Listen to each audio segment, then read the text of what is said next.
Hello folks, today is Tuesday, June 11th, 2024.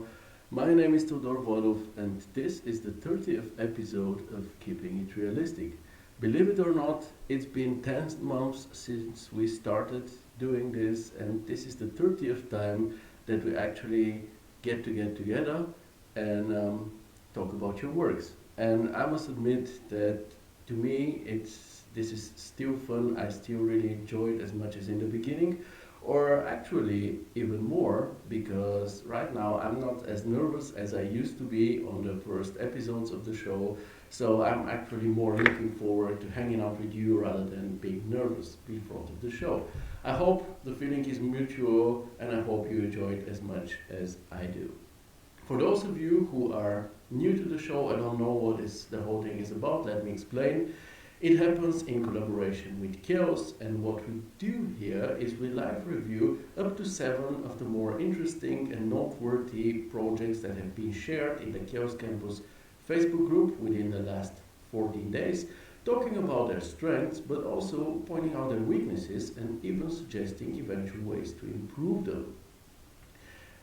Also, in the beginning of the show, we like to talk about general topics regarding the group, but also the visualization field as a whole.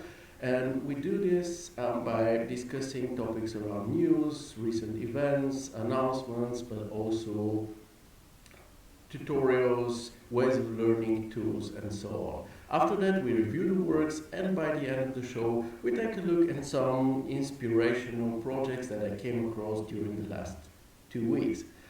And we do all of this as a live event so that you can actively participate in the discussion, interact with myself or with each other. So please don't hesitate to say hi, ask questions, voice your opinions, and just generally be active in the comments. And with this out of the way, I can already see you actually being very active already. Casper's there, Pedro, Mudassir, Flatson, Sebastian, Estela, Abdi. It's a pleasure to have you all here today, folks. It's going to be probably a long show, but I personally think a really interesting one, and I'm really happy that we get to hang out together again. It's been 2 weeks since we last did, and I hope everything's been good for you during this time, in a commercial but also in a personal sense. So remember, you're here among friends, or if there is something that you feel like you need sharing, gladly do so, because we're a really tight-knit group, and maybe somebody can help you or share your happiness with you. Now, in the beginning, what we will do, what we usually do, we will take a moment to appreciate today's title, image. The works for it were contributed by Mudassir, Estela, and Pedro. And for all 3 of them, it's a first feature, so special congrats on this.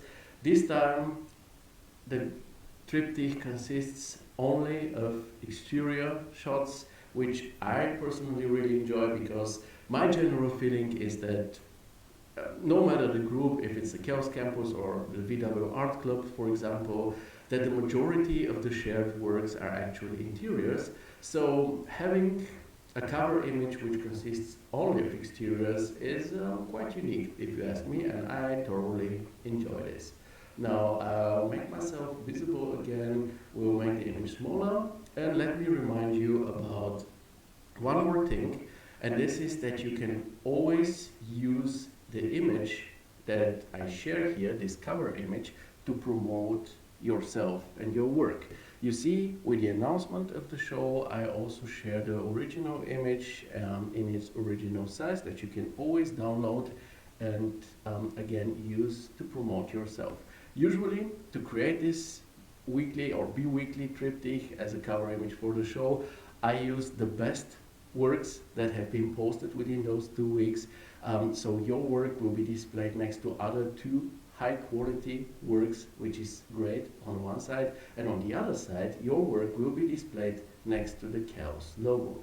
And I think that this could be generally considered as a certain seal of approval, and also it definitely provides your work with even more legitimacy. So yeah, remember, you are always free to use this image for your social media or for your own website, wherever it will be a profit for you, because this is the actual reason why I do this. I want to give each and every one of you who deserves it, of course, with the quality of their work, a certain platform and some exposure next to the Chaos logo. Now, with this out of the way, let us first take a look at the upcoming events in the Chaos calendar. It's June, Chaos is still on tour. The conference in Washington and the expo in London are already finished, but the NeoCon in Chicago, the Copenhagen showroom and the London conference are still to come. And as always, if you have the chance to attend those, if you can travel there and attend them, gladly do so, because as I think a lot of successful artists will agree, networking is half of your success in this industry. Also, what we also have here in the end of this month will be the last real lesson out of the RFIS Masterclass with Creative Lighting with Nikos Nikolopoulos. Now, until then, we will actually have another show, this one on June 25th. However, this class is important, and I really want to remind you of this twice. So now and on the next show. Why is it important? First of all, the topic of it is a very important one. It's the final touch, post-processing. But what's more, on this episode of the show, a competition will be announced. And then you have 2 months. You see here, we have June 27th for the last real lesson of the masterclass, and the next event will be on September 26th. So you have July and August to work on this competition topic, and then on September 26th, the submitted works will be reviewed and the winners announced.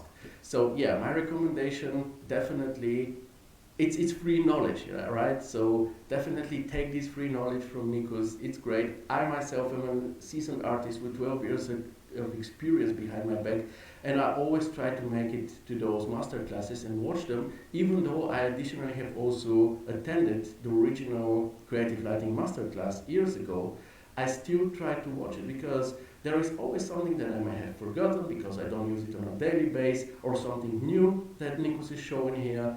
And yeah, this is a definite recommendation on my side. And additionally, again, you will know the conditions and the topic of the competition so that you can participate, because you can then win great prizes by the Creative Lighting and Chaos. I think, oh yeah, talking about competitions, it was just 3 hours ago that Arthur shared that there is a new 3D challenge by the guys from the Common Point, who teamed up with D2 and Narrative. The topic is the old gods. As soon as I read it, I knew Narrative is involved, because on the Berlin event I talked with Louis a lot about their project. And I'm not sure if it was called the old gods or the new gods, whatever it is. It was, he showed me some footage that they have rendered. It was really, really cool. Here you can see it in the group what Arthur posted, and you can see a making of this scene, but you can also see the conditions how to participate. The idea is that you can, let me show you here, if we follow the link, yeah, you will be getting this set with the gods. They are obviously naked, and you can then use them however you please in order to create a story, a scene of your own, and then this will be your contribution to this contest, and you can again win great prizes. So definitely consider it. As you can see, it's not as difficult, and you don't need to put in tons of time in order to create a very fascinating scene. The guys from Common Point here are showing this to you, and I think this one is already looking amazing. Now, enough news for today. By the way, I hope this time you hear me without any echoes. I made sure to restart my host system, to restart my router and everything before the show started, so that the audio quality is top-notch. I hope this is the case. Let me know if it isn't, and now we'll move on to some learning, tutorials, tools, and so on, and we will start with Matterboard, which is actually a recommendation by Virtue Dobrev. He is one of the group members. He is constantly watching the shows, and because on the last show we talked a lot about mood boards, he afterwards reached out to me and shared with me the link to Matterboard. And what is this? It is a tool for the creation of virtual sample boards. And sample boards can actually be very, very helpful, especially in the early stages of a project when you're trying to figure out the materials, the material combinations, how harmonious everything goes together. So trying this out is of course great, but you can of course also do it. Some artists just present their material or sample boards along with the final renders, just because it looks cool, it looks professional, and it kind of always impresses clients. In the free version, you can already do a lot. There is also a pro version, which is paid, obviously. It's up to you. We're not making advertisements here. What we're just trying to do is just share some useful tools and so on. So yeah, definitely thanks to Virtue and to all of you guys. If you come across something, no, it doesn't matter if it's a tool, a plugin, a script, you try it out, you have a good experience with it, or even a bad one. If there is this certain tool and you try it out and it sucks, gladly share it in the group so that nobody else invests maybe some money into it and wastes it this way. And if you have a good experience, then share your experience, please. I don't think this will turn the group into a marketplace, because it's rather sharing experiences rather than promoting a certain tool, plugin, or script. So yeah, we can always gladly do this because it helps everyone. Now, let's move on to the second tool. It is called Quick Archive. It was shared in the group by the original creator, Phil Fleck. He's also a group member. And as you may imagine, this is a tool for packing your scenes. He has updated it to work with the latest version of Max, so Max 2025. It supports F-Storm, it supports Corona, and watching the video here, it should also support V-Ray and Vantage, if I'm not mistaken. And it seems rather convenient, actually, especially if you're somebody who has to pack your scenes to transfer them to other artists maybe you work with, or for render farms or something like this.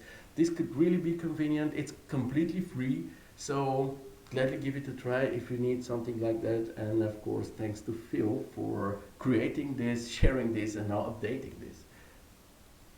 And now let's begin with a few tutorials. It's Konstantinos from Mesh Mastery. He's been very active when it comes to tutorials in the past 2 weeks.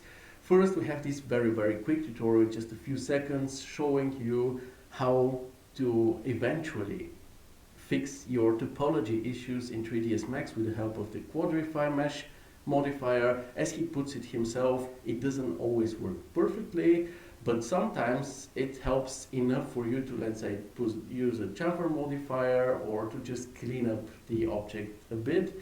Especially if you're in a hurry, this could be really, really helpful. Next, we have a bit of a longer tutorial by Konstantinos. It's a 5-minute speed modeling one. And what he's modeling here is this table by Zara Home. He doesn't explain anything, it's just music and the speed modeling that you get to see here. I think it's still useful. I think one can still follow because the object itself is pretty simple. But yeah, again, still useful, so a recommendation on my side. And then we have the longest one, a 50-minute tutorial. This time, Konstantinos is modeling this chair by Zara Home.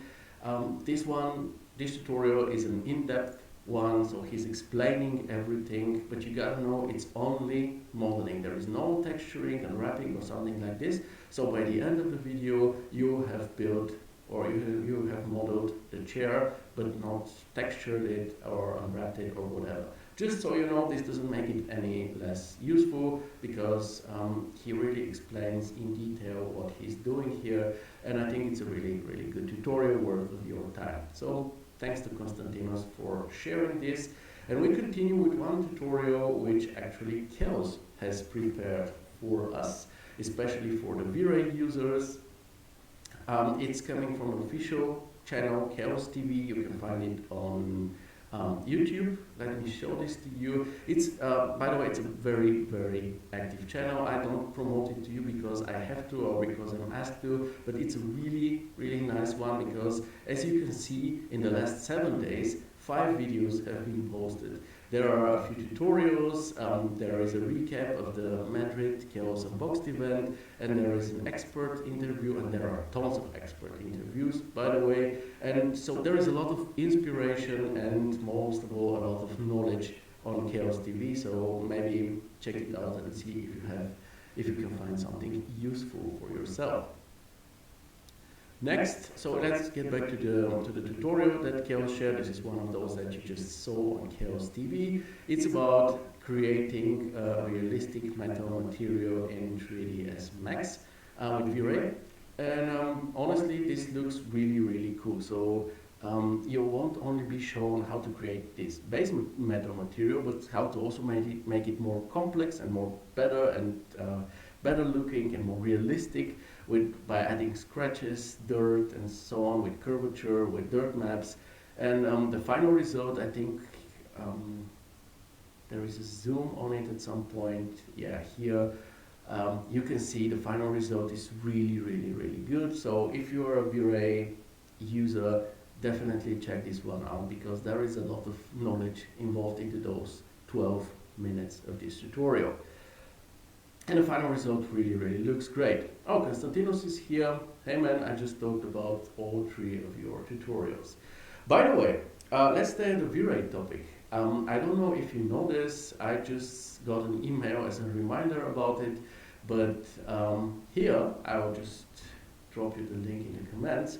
Here you can find free V-Ray and Phoenix scenes for your software combination, and there is V-Ray for Max, Maya, SketchUp, Rhino, Unreal, and Houdini, and also Phoenix scenes for 3ds Max and Maya that you can simply download in order to exercise your skills without having to first model something and create a whole scene. So you just save your time having a ready-made scene that you can start experimenting with immediately.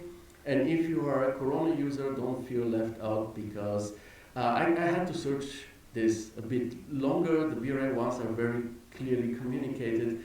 But here, if you go to Corona Renderer, Resources, Models, you have a few sites where you can get Corona models. But if you scroll down here, you'll also find a few free scenes for 3ds Max and Cinema 4D, even for Blender. So yeah, I'll drop you this one link as well, because again, this may help you with exercising, and you know, exercise is important. And I think this was enough of learning and news. Now let's check a topic that has been very hot in the group chat the last days. It's about what happens in the case where interactive render works on your scene, but when you start the final render, it simply won't start, or it's stuck in the initial pass or in the parsing phase. So there are a few official sources about this that I want to share with you as well. So here you see an article about your system running low on RAM, so you may experience these problems that I just mentioned. This is about Corona. As you can see, Corona General. I will share this one with you as well, so that you know where to find this. If you are a V-Ray user, there are 2 other articles suggesting memory optimizations for CPU and GPU rendering as well. So this may actually be yeah, sorry, I shouldn't be saying this. Yeah, this may be useful to you. Now, my personal opinion on this topic, because I have also experienced such things. Okay, I don't think I will be able to share this one with you without actually, okay, it worked. Okay, so my personal opinion, mostly when your scene doesn't start rendering, the issue has to do with insufficient RAM. Okay, so what I can recommend you always, this is always a good thing, is to use Forensic. It's a free tool by Cine Software. There is a whole package. The whole package is paid, but this specific tool you can use for free to inspect your scenes. You can check them for viruses, because viruses are also a thing that can happen. If you remember, Marcelo shared an occasion where he had to deliver a project very, very quickly, and unfortunately had to deal with a virus. So with the help of Forensic, you can get rid of viruses. Also, the software provides, or the plugin provides, a ton of info on your scene, as you can see here on the screen. It helps you get rid of cat blocks. Cat blocks are always problematic, and animation layers, given that you're working on a still scene and not on an animation, of course, then you can get rid of the animation layers to make your scene a bit more lightweight. Also, a recommendation of mine, use proxies and Xrefs as much as possible. If you ask me, all of your plans should be proxies, and if you have, let's say, a huge cityscaping or something like this project with lots of repeating houses, then use Xrefs so that you're still able to work on those houses in a separate file, and through a live link on the Xref, they will update in your main scene. Arthur joined us. Hello, man. I just talked about your challenge, really an interesting one. And yeah, say some greets to the narrative guys from me, because the topic definitely comes from their house. But it's awesome. And your scene, the scene that you created and you shared the making of is amazing as well. So, next, what you can do as to make your scenes more renderable is to reduce the texture size. If you don't have a close-up, you don't really need 8K or even 4K textures. Oftentimes, or most of the times, a 2K or a 3K texture is more than enough, but it saves you a lot of memory usage. There is this tool called Proxy Textures, which I really recommend. Some of the group members already tried it and were able to actually save their butts with the help of it. Here on SplineDynamics.com, you can actually try it out. There is a trial version which you can test for 10 days with full functionality. So maybe next time when you have an issue with a heavy scene, download the trial version, try it out. If it helps you, invest the $22 and buy the software, because it will save you time and effort and nerves, and I think it's worth the money.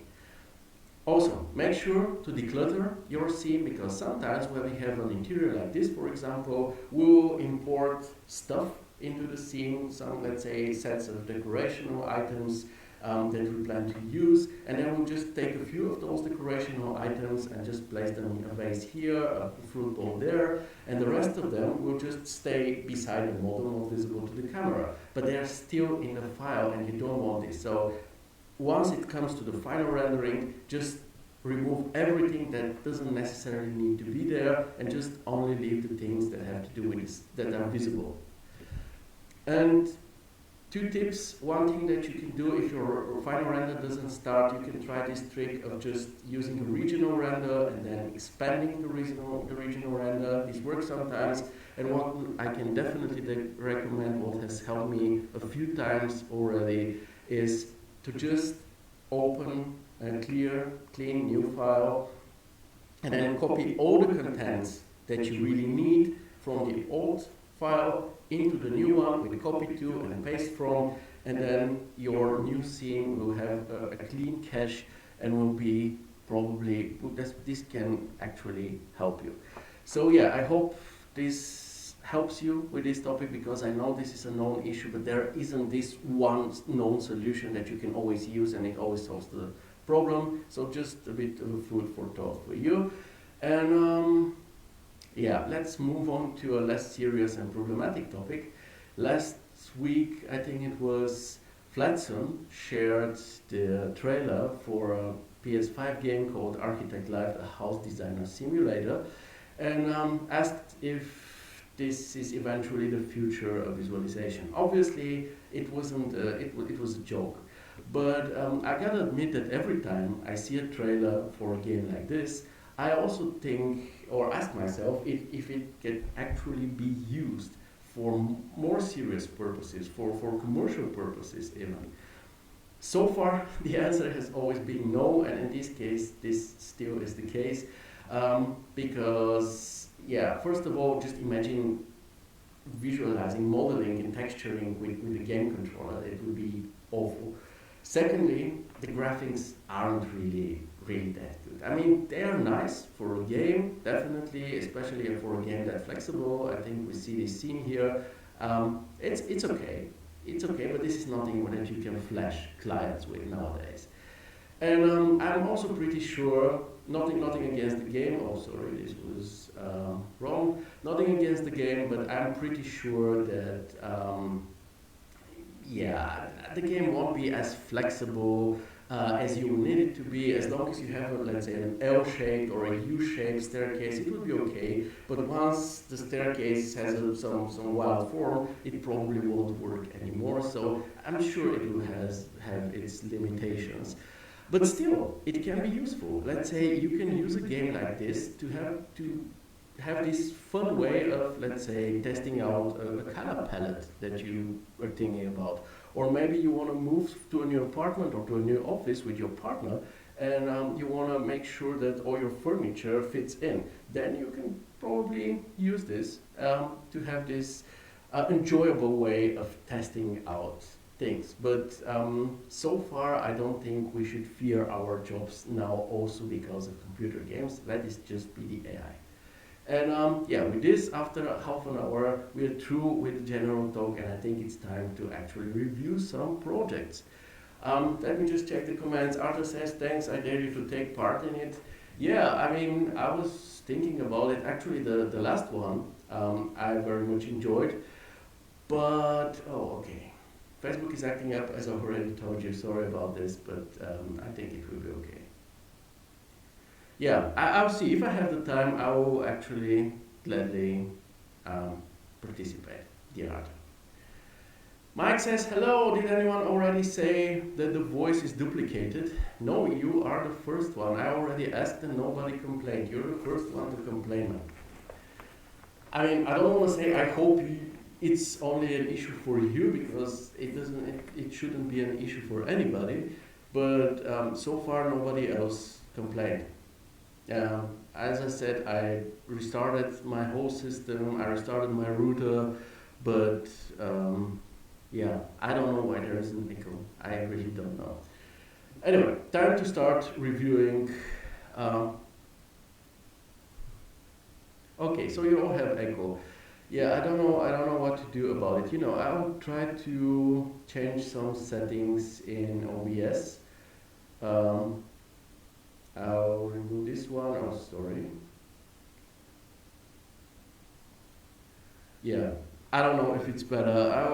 I'll do some tests with my mic. I don't know where the issue is and why in recent times you hear an echo, because in the episodes before this one and the last but one, we didn't have this issue. But yeah, I'm sorry for that. I hope that you can still hear me clear enough to understand what I'm talking about, and it's not too troublesome for you to listen to me this way. Anyway, today, well, the first project we will be talking about will be Pedro's work, so let's see how he describes it. Hello everyone, this is my first post here. I want to share my latest work done for a client based in Canada. It is a residential cabin in the woods. I love working on such projects, and every time I spend some time to create a shadow mood without losing the main focus and guide the viewer's eye correctly. On the other hand, I feel maybe it can be improved by a new photographic approach, more appealing. I would love to hear what you guys have to say about this. It was done in 3ds Max and Corona, post-production in Photoshop, and enhanced the animals and vegetation with Magnific. Vegetation is Corona scatter, pebbles, and the entrance is combination of displacement map and scatter. Thank you for the opportunity to being part of this community and to learn a lot from Theodore. No, but really, man, I really appreciate this. Wish you the best, Pedro. So, as you may imagine, I find this description to be really awesome, and not only because Pedro is stating that he's learning a lot from me or from the show, but because it's there is so much input into this awesome description. We know that it is a commercial work, we know where it's situated, and why is this important? Well, in this particular case, we have this forest around. The thing is though, the nature doesn't look the same everywhere on this world, on this planet, right? So the nature in Canada and the nature in Sri Lanka isn't the same thing. So if he says, let's say the nature depicted here was incredibly realistic, but it would be palm trees and cactus plants and so on, it would be realistic for the image, but it would be a huge fail regarding the location or authenticity, right? So yeah, let's continue. There is also information about the workflow, about your goals, Pedro, and your doubts. This is a great thing. There is nothing wrong with saying that you're unsure about something. This is good because it means that you just want to improve in a certain aspect. So yeah, there is absolutely nothing wrong with this, especially in an educational community like the Chaos Campus. And generally, description like this just helps better understand the project and provide proper feedback to it. Now, the image presentation itself is great. We have varied angles and also very consistent look between the shots. So yeah, just let's take a closer look. And I gotta admit, to make it short, to me this is an excellent work, and if I was your client, I would be really happy with the final outcome that you delivered to me. This is just the way I feel about it, this general impression. This is just my initial thoughts when I see a project and go through the images for the very first time. Now, let's talk about the good parts first. I think you did a really good job with the modeling both on the house and the topography or the surroundings. We have a good amount of architectural detail. You see the entrance deck, the railings, the skylights, some exterior, very, very minimalistic, but still some exterior lighting, a chimney. The foundation looks amazing. I really, really enjoyed seeing this as an architect. It's a pleasure. Also, the topography, it might not be very complex, but it looks authentic, and that's what the whole thing is about, right? And also, one very important topic and a major one on this project, it was the very right decision to have actual geometry for the cladding instead of a texture. Because what we have here are cameras that are moderately close to the actual object, so we can see this cladding pretty clearly. And I think doing it with texture wouldn't have worked as well as it did with FloorGen, or you can also do it with real.istic as well, whatever floats your boat. But it's better to have an actual geometry. What's more, if you have FloorGen plus texture randomization, this is a great way of avoiding texture repetition. And what we know is that texture repetition immediately snitches that an image that we look at is a render and not a photo, and it's actually a pity because most of the times what we try to achieve is photorealism with our renderings. Mike says the bottom looks really nice. Did you use some specific pack or enhancers? Pedro can maybe answer this question, and I will move on with the review.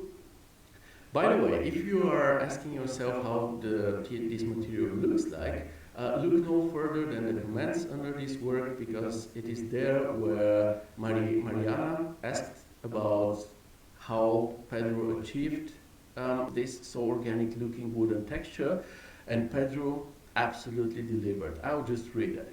He says, "Thank you, Mariana. I'm glad you liked it. For the wood, I got an extra large set of texture from Light Beans Com." Again, we learned something from an answer like this, and unwrapped it with FloorGen. I guess the trick here with Floor Generator is to give a little tilt between the planks, just a tiny bit, so they don't get a flat look. Absolutely, absolutely, especially on a cladding, on a cabin like this, a tilt like this can easily be visible because reality simply isn't perfect.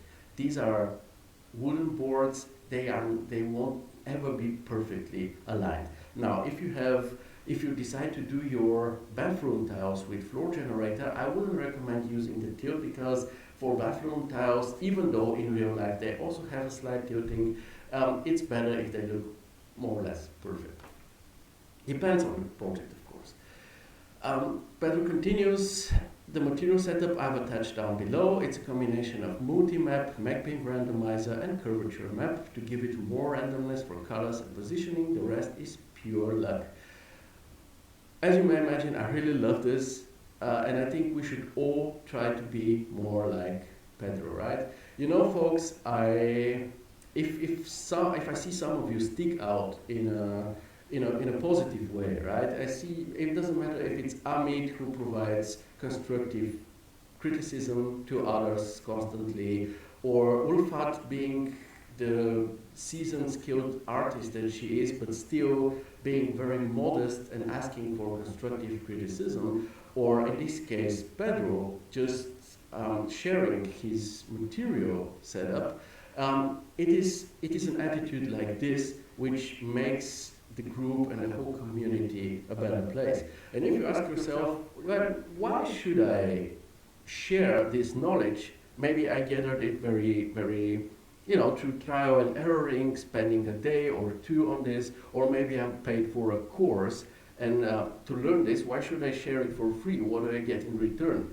The answer is, if you're the only one who's doing this, you, in the long run, you get nothing in return and you stop doing it. And this is unfortunate. This is why I ask you all to be like this. Or, of course, it will never be all. Just, let's say, a certain group of people. If they're doing this, then the ones who share their material setup, for example, as Pedro did here, they will also get something in return by seeing what others have shared as well. So then the equation will be balanced again. But if it's only one person who's doing this, then they'll soon stop. This is just the way how things are. Let's go back. We can also take a look at the material setup depicted here. Looks good to me, not too complex.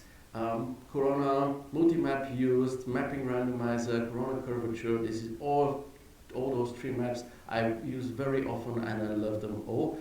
One thing, just Pedro, it seems like you have used the corona mapping randomizer only on the base color map.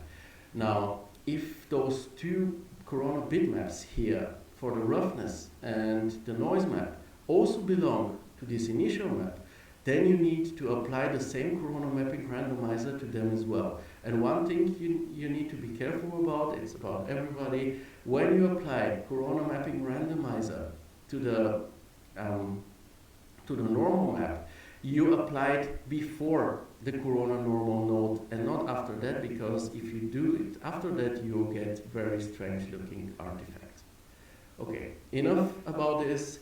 Now let's move on to the materials. Or to the other materials, but I don't think there is so much to say about them because all in all the materials really look very good. The color scheme is beautiful, it fits the location, so we can move on and just talk a bit about every single shot. Okay, first one, this is the, let's go with the entrance situation shot.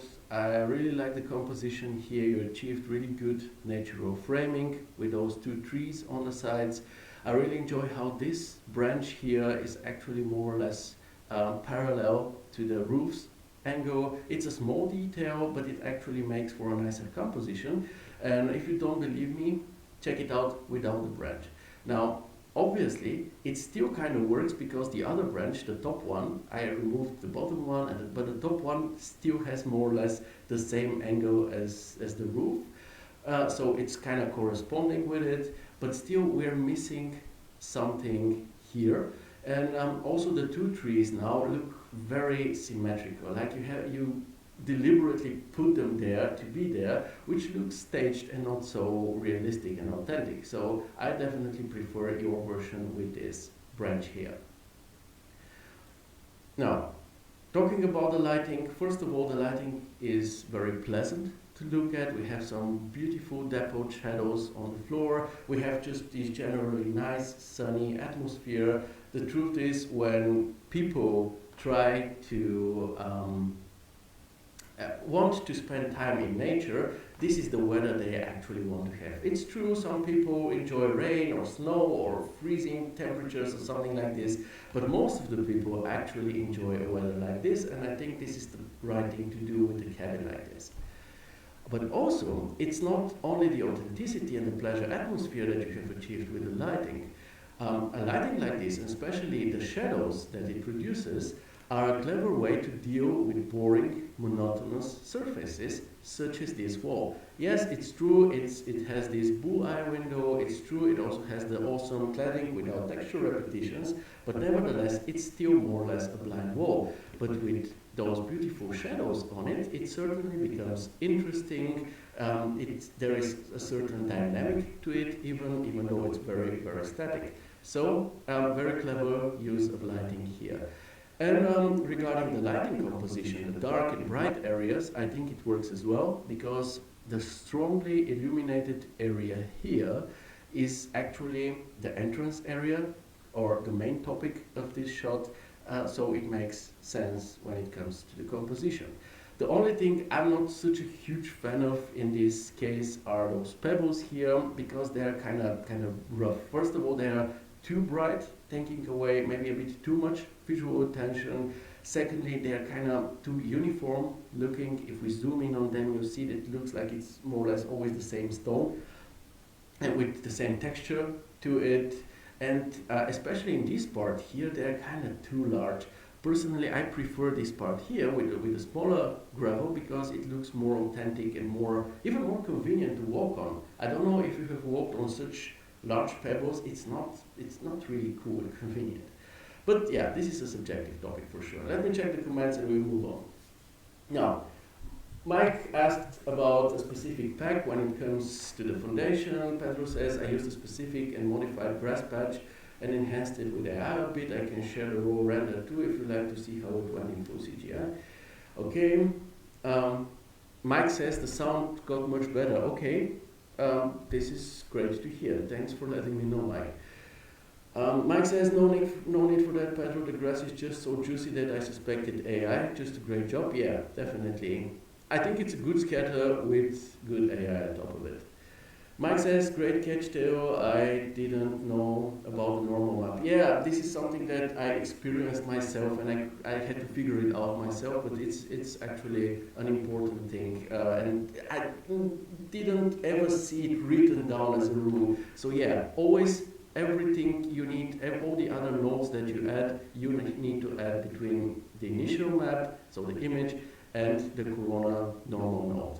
Everything comes in here. That's it. Okay, let's move on to the second shot and take a closer look at it. Here we have another good example of natural framings. It looks really, really nice with those branches roughly following the form of this house's roof.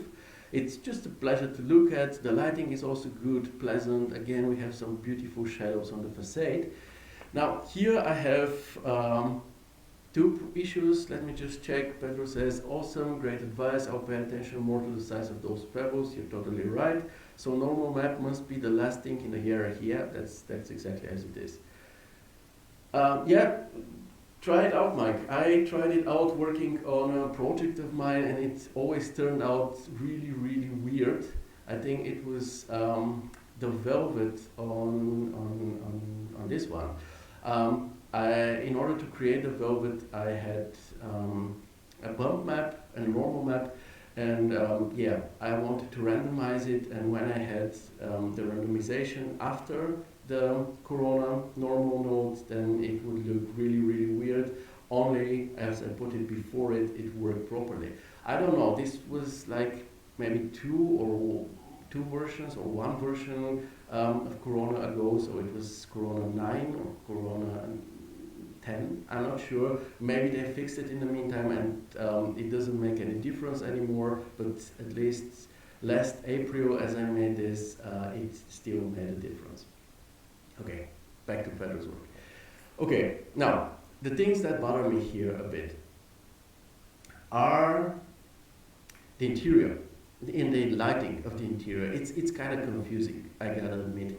And it really took me a while to figure out what's happening on the inside, because we have those spots of very, very concentrated light, and they are the things that are confusing. I cannot say if this is actually natural light or artificial one, but again, it took me a while to figure out that we have here a two-story space and then a gallery space, so to speak, and then a second floor with a railing and so on. It took a while. So maybe, I don't know what you can do. If this is natural light, which is causing this, this very focused and concentrated illumination, then maybe try turning on some artificial lights, or maybe putting in some light plane that just lights up everything so that we don't have those very strong tonal contrasts. And alternatively, if this is artificial light, try to remove it and just let the natural light do its thing. Okay, I'll take a look. The comment section is very active today. This will be a long show, but I love it when you're so active, folks. Mike says, I love the subtle reflection on the bottom right on the red sofa. Beautiful. Did you already mention that the roof melted, merged, probably due to denoising? Yeah, I mean, I think it's it actually isn't like this. If you take a look at the original images, it's not melted, but I think it's probably because of the stream and the extreme quality that it looks like this. I understand this. Pedro says, yeah, it's artificial lights. I preferred without the lights, but the client wanted to see a bit of the interior, so it's what I came up with. Yeah, in this case, I think either make it more uniformly lit up so that the viewer can actually see what's happening on the inside immediately, or just remove those and just let the natural light do its thing. As you can see, it already happens. We see it here on the bar stool. It's beautiful, so I don't think that those artificial lights on the inside are actually needed. Okay, let's move on to the second thing, which is the more interesting one in this case, at least according to me. It's the illumination of this scene, because what you have here is a scene in scene. So we have the major scene, but we also have a small storytelling scene as well here too. So let's take a look at it. I think it would be great if we can see more of this scene. And with the one chair here, it already happens. We have great tonal contrast. It's lit up. There is a contrast. It's nicely visible. However, the two other chairs aren't really visually present. They just are submerged into the trees and into the facade, and not really recognizable immediately. So in a situation like this, what you can do, or what you should do, is actually find a way to fake it. This is just the way it is, because what you depicted is already realistic according to the global illumination and so on. So you need to find a way to fake it. There are multiple options for this. You can light up a fire here, and the warm light from the fire can light up those two chairs. You can turn on this lamp up here, if this makes sense during the day scenario. I don't think so, but maybe it can still provide some light onto these two chairs. Or you can just fake some additional sunlight that only goes onto these two chairs, so that they become visually present, and this storytelling element here becomes more visible, because it's actually great to have such a terrace when you can just come out and sit with friends or with your family. It's pretty great, but it currently goes down a bit. So let me show you an example. As I was finishing this scene here, it was already 99% ready, so everything looked as you see it here, with the exception of those two chairs, because my global illumination and the shadows that it created together with the plants around made so that those two chairs are actually shadowy. So in this case, I did something which I usually don't do. I reached out to somebody for an opinion, because this project was really, really important to me, and I really wanted to work out. So I reached out to Nikos. Obviously, it was a project, it was a topic about lighting, so I reached out to Nikos, and he very much liked the scene, but he said, yeah, those two chairs, these are your actual issue. You need to get some light onto them.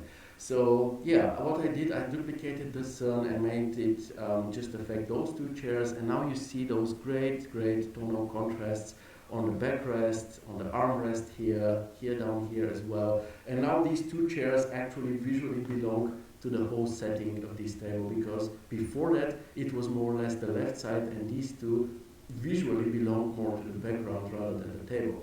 So this is what I'm trying to explain, or to get you to do. Estela says, pebbles are fantastic. What do you mean? This one? yeah, this is actually this is forest pack gravel with a texture, with a ground texture beneath it and some grass scattered in between. The greenery here took a lot of time to make, but I'm also happy with the final result. Thank you. Pedro says, indeed lovely, I always avoid fake lights, but surely needed. Yes, I understand. This is some of the things that I learned from Nicholas, that sometimes you just need to do it, and if we are going to be honest here, professional photographers also use additional lights, diffusers and stuff like this that are behind the camera that we don't see, but they still use them, so why shouldn't we? And in the end of the day, you're not faking the proportions of the house or something architecturally important. You're faking just a bit of light in order to add some storytelling. So it's not a big lie, I think. Okay, let's get on with the final shot, which is I think it's great the way it is, the framing, the lighting are very good here. I really love the bunny. Let us zoom in on it and appreciate it. Looks really realistic. Generative fill or AI generally, or Magnific in this case, is great for doing something like this. What you need to fix here is the tree trunk. We cannot zoom in anymore, but there is an issue here. I assume it's a post-production issue by compositing the AI results with the rendering. Something like this happened, you need to fix it. And if you want to, if you feel like it, maybe add a tad of weathering to this roof, maybe a few fallen leaves and some dirt, but not a lot, because obviously this is like a freshly built object, so it doesn't need a ton of it, just a bit for more realism. But that's it, that's really it. To me, this is one lovely work, dear Pedro, and I'm very much looking forward to your next one. By XS Plus, for photos like this, the photographer would use polarization filter on lens to avoid a frontal reflection. Of course, these are more of the tricks that photographers do, so yeah, I think it just makes sense. Abdi says photoreal rendering does not mean recreation of reality. It's actually another way to say make it look great, just a personal opinion. Yeah, more or less exactly this. Tell that was no post-production, but the bunny munching on the bark. Yes, this is, yeah, those pesky bunnies. Pedro says, thank you so much, Theo, noted everything. And Mudassir says, nicely done, Pedro. Borges, indeed, it's really, really nicely done. Let's move on. In the beginning of today's session, we'll have these behemoth projects. So yeah, screw that. I don't know why Facebook is acting up. So yeah, it's Pedro's, Abul Fazl's, and Estela's. They are large ones with lots of images to them, and after that the projects won't be as big, but yeah, it will be a bit of a longer show. But you know, big projects also deserve love, right? Okay, so let's hear what Abul Fazl has to say about his really interesting project. Hello everyone, name of the work is BW Design. Does this actually mean something, or is it just the name that you like, BB Design? It's minimal style, it's rendered and visualized by Abul Fazl himself. It's done in 3ds Max and Corona. I hope you like my work. It's done in the end of January 2024. Pedro says, thank you so much guys, your comments and the way you talked about every aspect was really flattering and enlightening. This is what the show is for, man, but I'm really happy that it's useful to you, and I really loved how it turned out this time, because it was not only me talking, but it was also the comment section, Mike and Abdi and Estela and the others just also providing their feedback, and this is the best way to improve, in my opinion. Okay, so Abul Fazl and the description, kind and informative for sure. We know the software combination, we know the project name, even if it's kind of cryptic, admittedly. Would be interesting to know if this is a commercial project or a personal work, and if it's a personal work, for example, what are your goals, what were your struggles, what did you want to challenge yourself with, things like this. As for the presentation, it's a bit repetitive in terms of angles, because you see on 4 of the 5 shots that we see here as a preview, we more or less see the same bed. But apart from that, the images look really visually consistent, and this is always a good thing in my book. Okay, let's take a closer look. Now, my general impression after going through all 11 images is that it's a clean, solid work with really harmonious and interesting design. The design to me here is interesting because, you know, bedrooms aren't something special. We see a ton of them. Offices or home offices aren't also that special. But the combination is what makes the difference here to me. Yes, we know bedrooms with, let's say, a lounge corner or something, but this here isn't, you know, a small makeup table. It looks like a full-blown workplace where somebody who sleeps in that bed can also spend the whole day working. And I personally enjoy this architectural concept. But the whole thing, talking about the general impression still, the whole project needs better framing to get to the next level. So yeah, design-wise, again, it's truly minimalistic. What your title says, it truly is, without probably being too catalog-like, because, you know, at least not to the point when it feels unrelatable. Because I must admit that nowadays we sometimes see projects that look amazing at first glance, but I have the feeling that if I were to go there and put my coffee cup or teacup into this project on one of the counters, it would immediately ruin the whole mood and the whole design concept. And this is not a good thing. Let me show you something actually, so that we have a small pause before we continue. Villa Rotonda. Villa Rotonda is an example of this. An example of something that is celebrated for being so awesome, but at the same time a total fail in my book. Let's take a look at it. So the villa was built in the 16th century during the architectural Renaissance. It's in Italy, in Vicenza, and it was built by Andrea Palladio.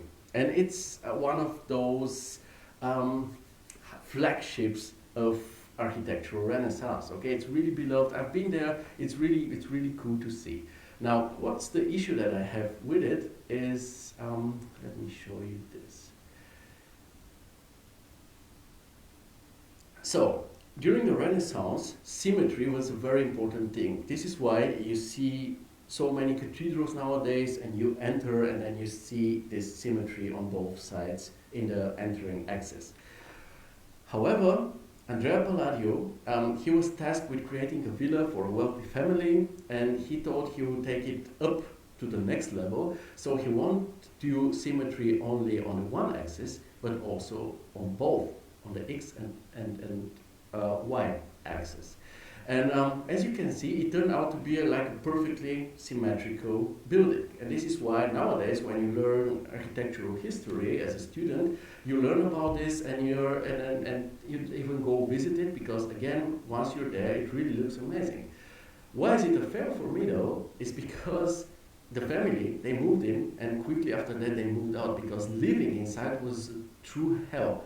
Because it was just so inconvenient to live there. And this is one of those examples where the form and the looks were more important than the actual usability. And this is never a good thing with architecture. This is my personal opinion as an architect. I think that architecture is there to serve people, to be convenient to them. And the moment you create something which is amazing, but it's unusable, it is a total fail for me.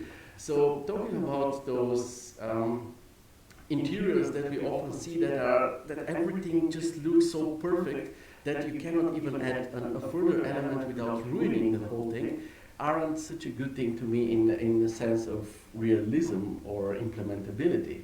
When it comes to making a beautiful image, they're great, but talking about this personal work, I find it to be something that's actually usable, that it's imaginable and implementable in the way it's depicted here, and I liked it about, this is what I like about it. It was a long story, but yeah, hopefully interesting. Mike says, I think the close-ups are too literal. It's not about moving your camera closer, but making the lens narrower. This is true. Gaspar says, really nice example with Villa Rotonda, feeling like during the studies, tell the lecturer. Well, this is just something that I learned during studying, and I know, the professor was there and showing us the Villa Rotonda and saying how awesome it is, and I was just thinking, it was just a total fail. As an architect, he built something that people couldn't use. Why do we celebrate it? But yeah, in terms of symmetry, it's awesome, and yeah, Vicenza and the whole surrounding is great as well. Mike says, I agree, this additional trivia was quite interesting. Yeah, okay, this was just to make the show more interesting, to give us a small pause before we dive in the 11 images. Now, when it comes to the design here, there is, let's talk about those wall panels. To me, they could actually be doors to some kind of cabinets or something, or to a wardrobe, and these would actually be awesomely integrated into this project. However, we have this lamp here, which actually is very conflicting when it comes to its positioning in front of those panels. So the question here is, if those are just panels, then the positioning of the lamp is not problematic, obviously. If those are supposed to be doors of cabinets or a wardrobe, then the lamp cannot just be there. And if it's a mix, let's say, which would probably be the most smart solution in this case, let's say this part here is a wardrobe, and the part above the bed is also a wardrobe as well. Then I think you should just give the wardrobe or the openable parts larger grouts so that it becomes visually comprehensible that this is the case. Now let's dive into the images. We'll start with the first two, this one and this one. They're generally nice. The depicted space looks lived in, for sure. The atmosphere is pleasant. I like the color scheme and the soft lighting. It's cool. It's also laid back, which fits the atmosphere of a bedroom, in my opinion. But framing-wise, the aspect ratio isn't optimal. Instead of making two shots here, this one, and always cutting off parts, I would suggest fusing this to one single shot that will introduce the viewer to the scenery. So something like this. Obviously, I tried it with generative view. It didn't quite turn out as I wanted, because this wall is more of a continuation rather than something which is perpendicular to this one, but it doesn't matter. The point still stands. It would be better to have something like this as an introductional shot, because the viewer will then know there is this bedroom with a bed, with nightstands, and workplace there, and then you can start going to the different areas. Okay, let's continue with this isometric view, which is actually an interesting angle, exciting, more dynamic, which generally tends to grab the viewer's attention.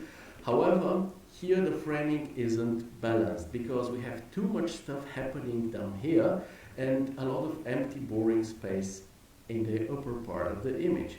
Also, it seems when you have objects like this is a tonal contrast object. It's a dark object in front of a bright background. So we have a very strong contrast here, and you don't want to have objects like this so close to the edge, because when you have such strong contrasts, the viewer's glance is immediately led up to this strong contrast area, and what the viewer sees there is things that barely fit into the framing, which causes a cramped feeling, and you don't want this. So what you should do in a situation like this is just, especially in this case where you have so much empty boring space up here, is to just shift the camera downwards or just turn it downwards until it looks more like this. And as you can see, this one feels way more balanced, and those contrasty objects still have, at least the notebook has more room to breathe and doesn't induce this cramped feeling anymore. Let's check out the next shot. Seen like the way what we just discussed on this one, this, let's call it isometric view, is actually better because it's more balanced and you don't have very contrasty objects around the edges.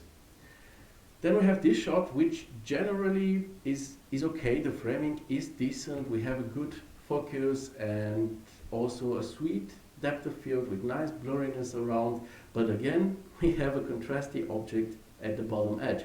We don't want this, so what will we do? We will just shift the camera or turn the camera downwards until it looks more like this. And as you can see, all those contrasty objects are now confined within the cropping, and the composition is better because of this. Next we have the laptop close-up, and this is probably the only shot where I would say that the framing is really good, because we have a clear focus, we have nice depth of field. The tonal contrasts are beautiful to look at. We nicely see the silhouette of the laptop here in front of the dark background. So I really like the framing here. My issue with this shot is the unnaturally tidy workplace, because sure, there are people with severe OCD exist. I'm also somebody, we have 2 remote controls in the living room, and I'm constantly the one who's putting them parallel to each other like this. But it's a mild case of OCD. Here, this is like a very severe one, which makes the whole thing look fake and staged, and I wouldn't recommend it in general. So just try to skew the things a bit around, rotate them a bit so that they look more natural. Take a look at your own workplace, and I'm sure not everything there will be perfectly orthogonal and perfectly aligned. So try to replicate what you have on your workplace here as well. Pedro says, if an image composition helper script could help to balance the composition, absolutely. Very good recommendation. Let's move on to the next shot. This is a room angle. This is actually generally a good one. The space under the table is kind of empty though. So what you can do here is to put something there which makes sense to be placed under the table. Something like a row container with drawers, or maybe a bin full of architectural plans, like folded plans. So this would probably add something like a layer of storytelling that an architect is living there, and this is his workplace, or her, whatever. Or you can, if you're lazy, you can just go to Cosmos and take 2 of those folder boxes, make stack them on top of each other, make the upper one a bit smaller, so that they don't look copy-pasted, and it should work out, actually. Oh, sorry, we're here. Okay, next we have this another angled shot. It's very similar to the previous one, and actually you don't need both of those. But yeah, it works. The issue here, we have another object that's being cut off, and this is really needless in this case. So either push this coffee table closer to the laptop or completely remove it, something like this, and then you have a better, you see how the contrasty objects are now here, so that it doesn't look cramped anymore. Okay, let's move on to, I think it's the 9th shot. This is the wall with the door. Here again, I don't think that you have the right aspect ratio. I would suggest having landscape format here. Try to fit in the whole door. Try to give the lamp a bit more space, a bit more room to breathe. And try to be more specific about your focus. What do you want to show? An empty wall? Is it really that interesting? And if so, at least try to force a bit the focus with the help of depth of field on the bed. Then we have the opposite side. This one actually works. I really like finally seeing something new in form of this ghost here. Just make sure to have an actual background on the outside of the windows. You can easily do it by just adding an HDRI in the override background slot of your render settings. And remember, if you have an authentic background on the outside, this also means authentic reflections and refractions on the inside, which in turn makes your whole scene more realistic. So don't skip on that, never.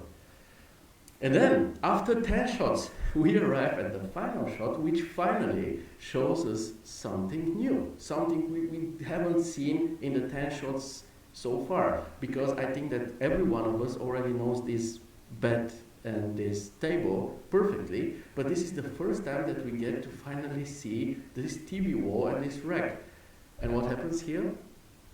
The focus is on the laptop that we already saw. We even have a close-up on it, and the back wall, which is the new element here, is blurry. So obviously this isn't a good decision. What will be curious or interesting for the viewer here will be this back wall. So you have to put the focus on it and then blur the chair and the laptop, because we already see them a few times. And also you can move the camera a bit to the left so that this TV frame is actually between the laptop and the backrest of this chair. Yeah, and I think that's it. I think that you have a great base to work with, but you definitely need to improve your composition and framing in order to make the most out of this great base that you have. So my suggestion, do some research and reading on photography, on compositional rules. I'll help you with the first step. I'll share with all of you this article here. It contains 22 essential photography compositional rules. So you'll see the rule of thirds, golden rectangles and triangles, diagonals and golden spirals and so on. This is useful to everyone. I also went through all of those because why not? Nobody says we always need to use the rule of thirds or the golden spiral. There are so much many more rules, the leading lines, horizon line, curves and so on. So yeah, do some reading on this. And one last thing, please be more selective with your angles. Imagine you're a Vantage user and you can produce like 30 full-scale images in like 2 hours.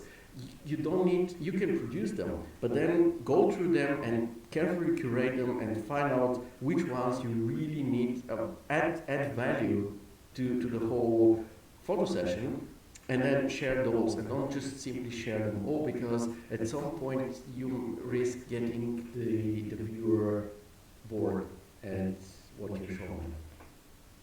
But again, it's a solid base. You just need to improve the framing and composition, and it will be great. Now, let's move on to Estela.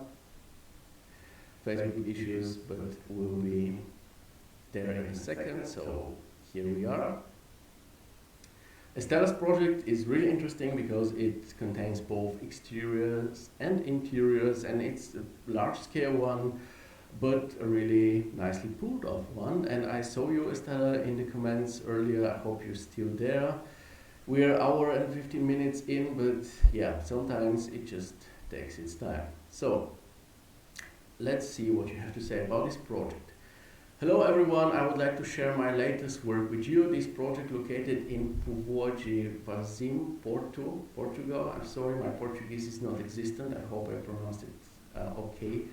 I can say it was easy to do for me. I spent one day work just testing several HDRIs. I see no issue with this.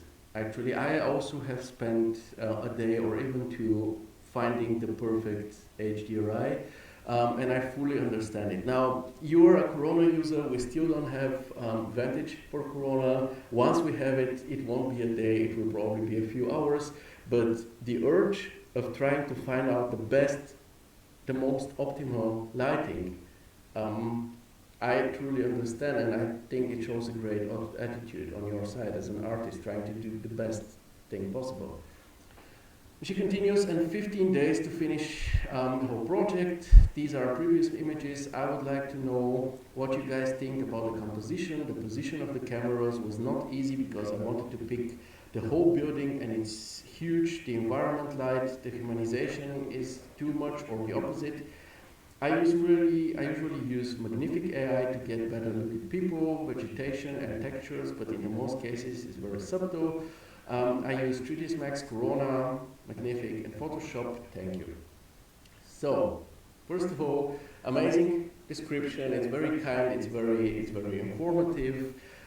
It also mentions, similar to Pedro's, it also mentions the topics that you are unsure about. And again, I find this great. Some people find this as a sign of weakness. To me, it's actually the opposite, because I think it would be weak to just say, yeah, no, I have some issues, but I'm just trying to hide them. Instead, you face them, you bring them out to everybody so that you get the constructive criticism needed in order to improve and get better. And to me, this is actually the definition of strength. So yeah, and you're also making the most out of this group this way, and this is a smart move on your side. So yeah, that's great. As for the image presentation, I find it really good because we don't only have exteriors but also interiors, but still a very consistent visual style between both, which is really cool.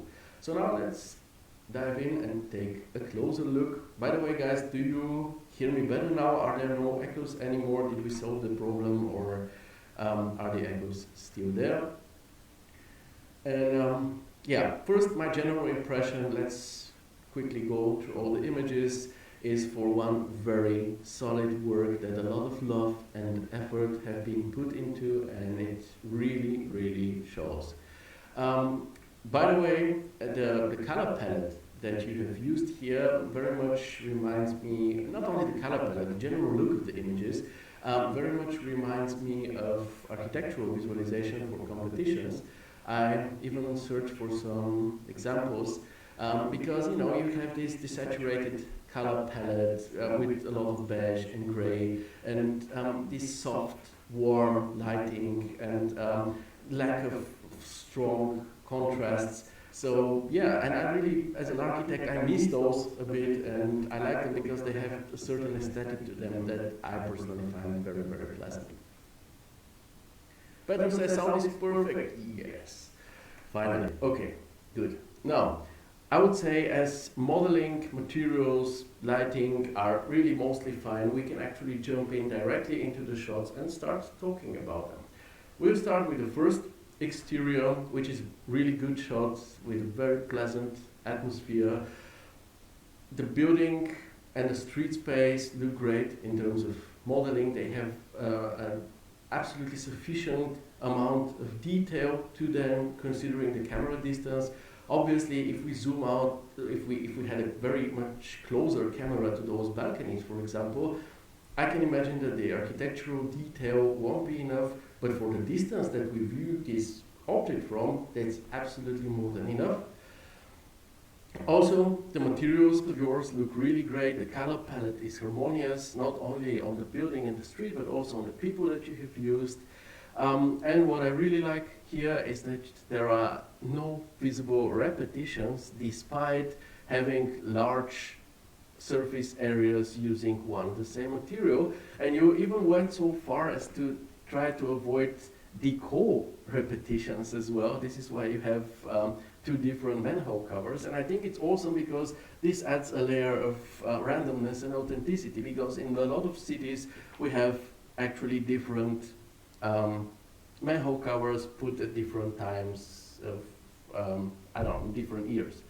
So that's pretty cool. The framing here works fine. You have a pretty dramatic edge. You have a strong FOV, and this edge here is kind of strong, but the image still works and is balanced. Why? Because of this tree here.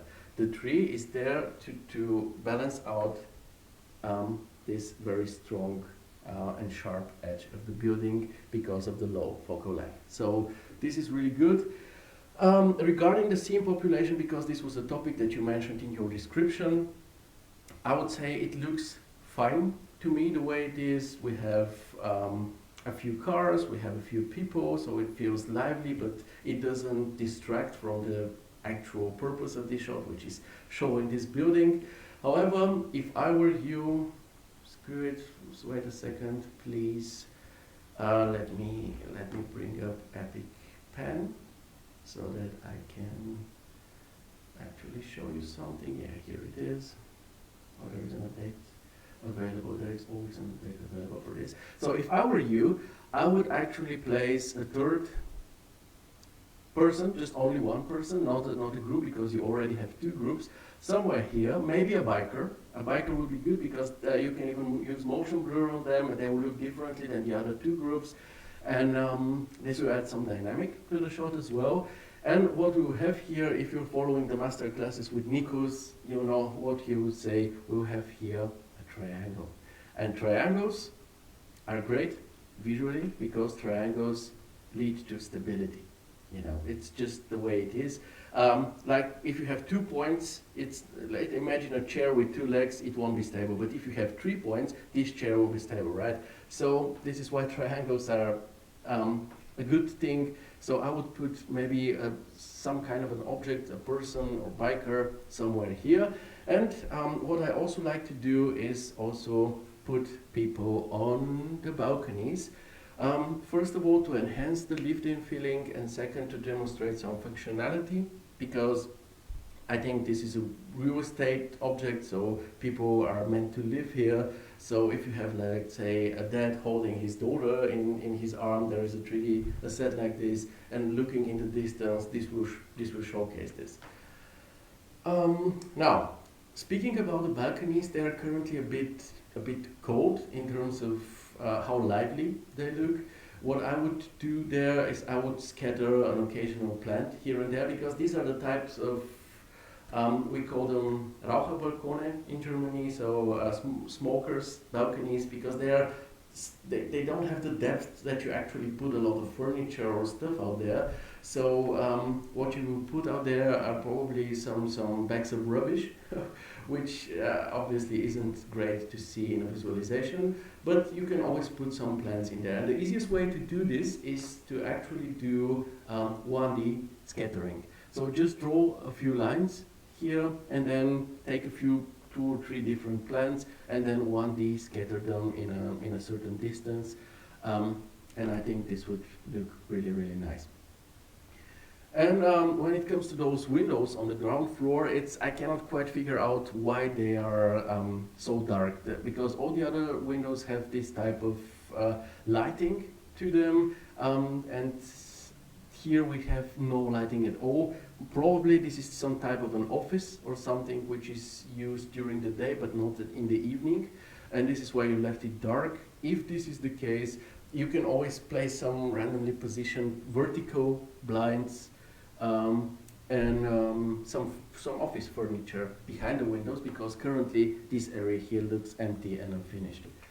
And also when it comes to the lighting, I don't know how you scatter those lights here. What I like to do is to take an object, let's say a sphere, scatter it, again 1D scatter along a line, and then give this sphere a light material, so corona light material, and the diffuse or the color of this light material I make with a multi-map, and I give it a value of, let's say, 6500K, which would be like neutral light, and then a bit of a colder value with, let's say, 7000, and then a bit of a warmer value with 3500, what I assume is used here, and then I scatter it. And with this scattering, then you have some of the windows being lit up with neutral light, others with colder, and third ones with warmer light, because obviously not all people that live in this building will all have the same 3500K light bulb at their homes, so that seen from above it looks like this. I mean, it's a more realistic way. In your case,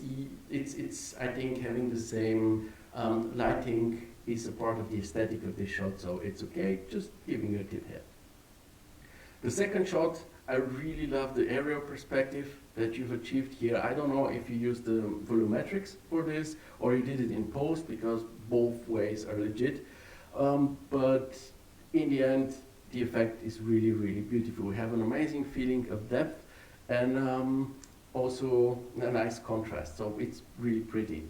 Estela, say, a wonderful idea, I never thought about use multi-material in the light. Yeah, you cannot imagine how happy I was as I came up with this idea, because I haven't, for most things that I do, I've watched tutorials or learned somewhere, but this is something I came up with on my own, and I was also very, very happy with it, believe me.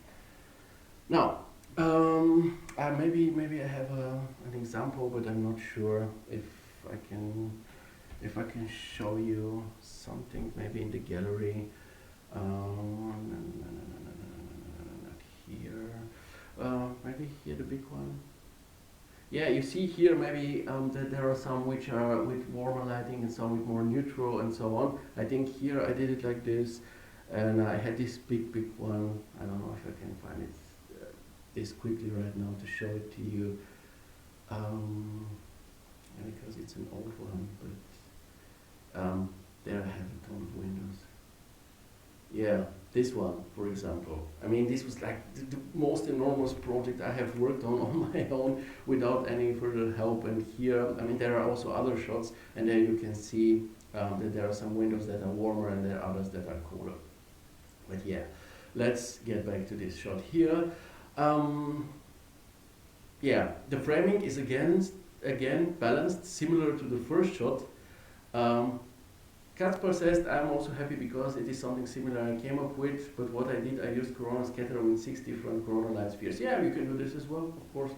I try to be quick and flexible, this is why I share my solution with you. But yeah, talking about framing, you see how this tree was there to balance out this corner, and now we have this building here to the right to balance out this corner. So those elements are actually very, very important for the composition.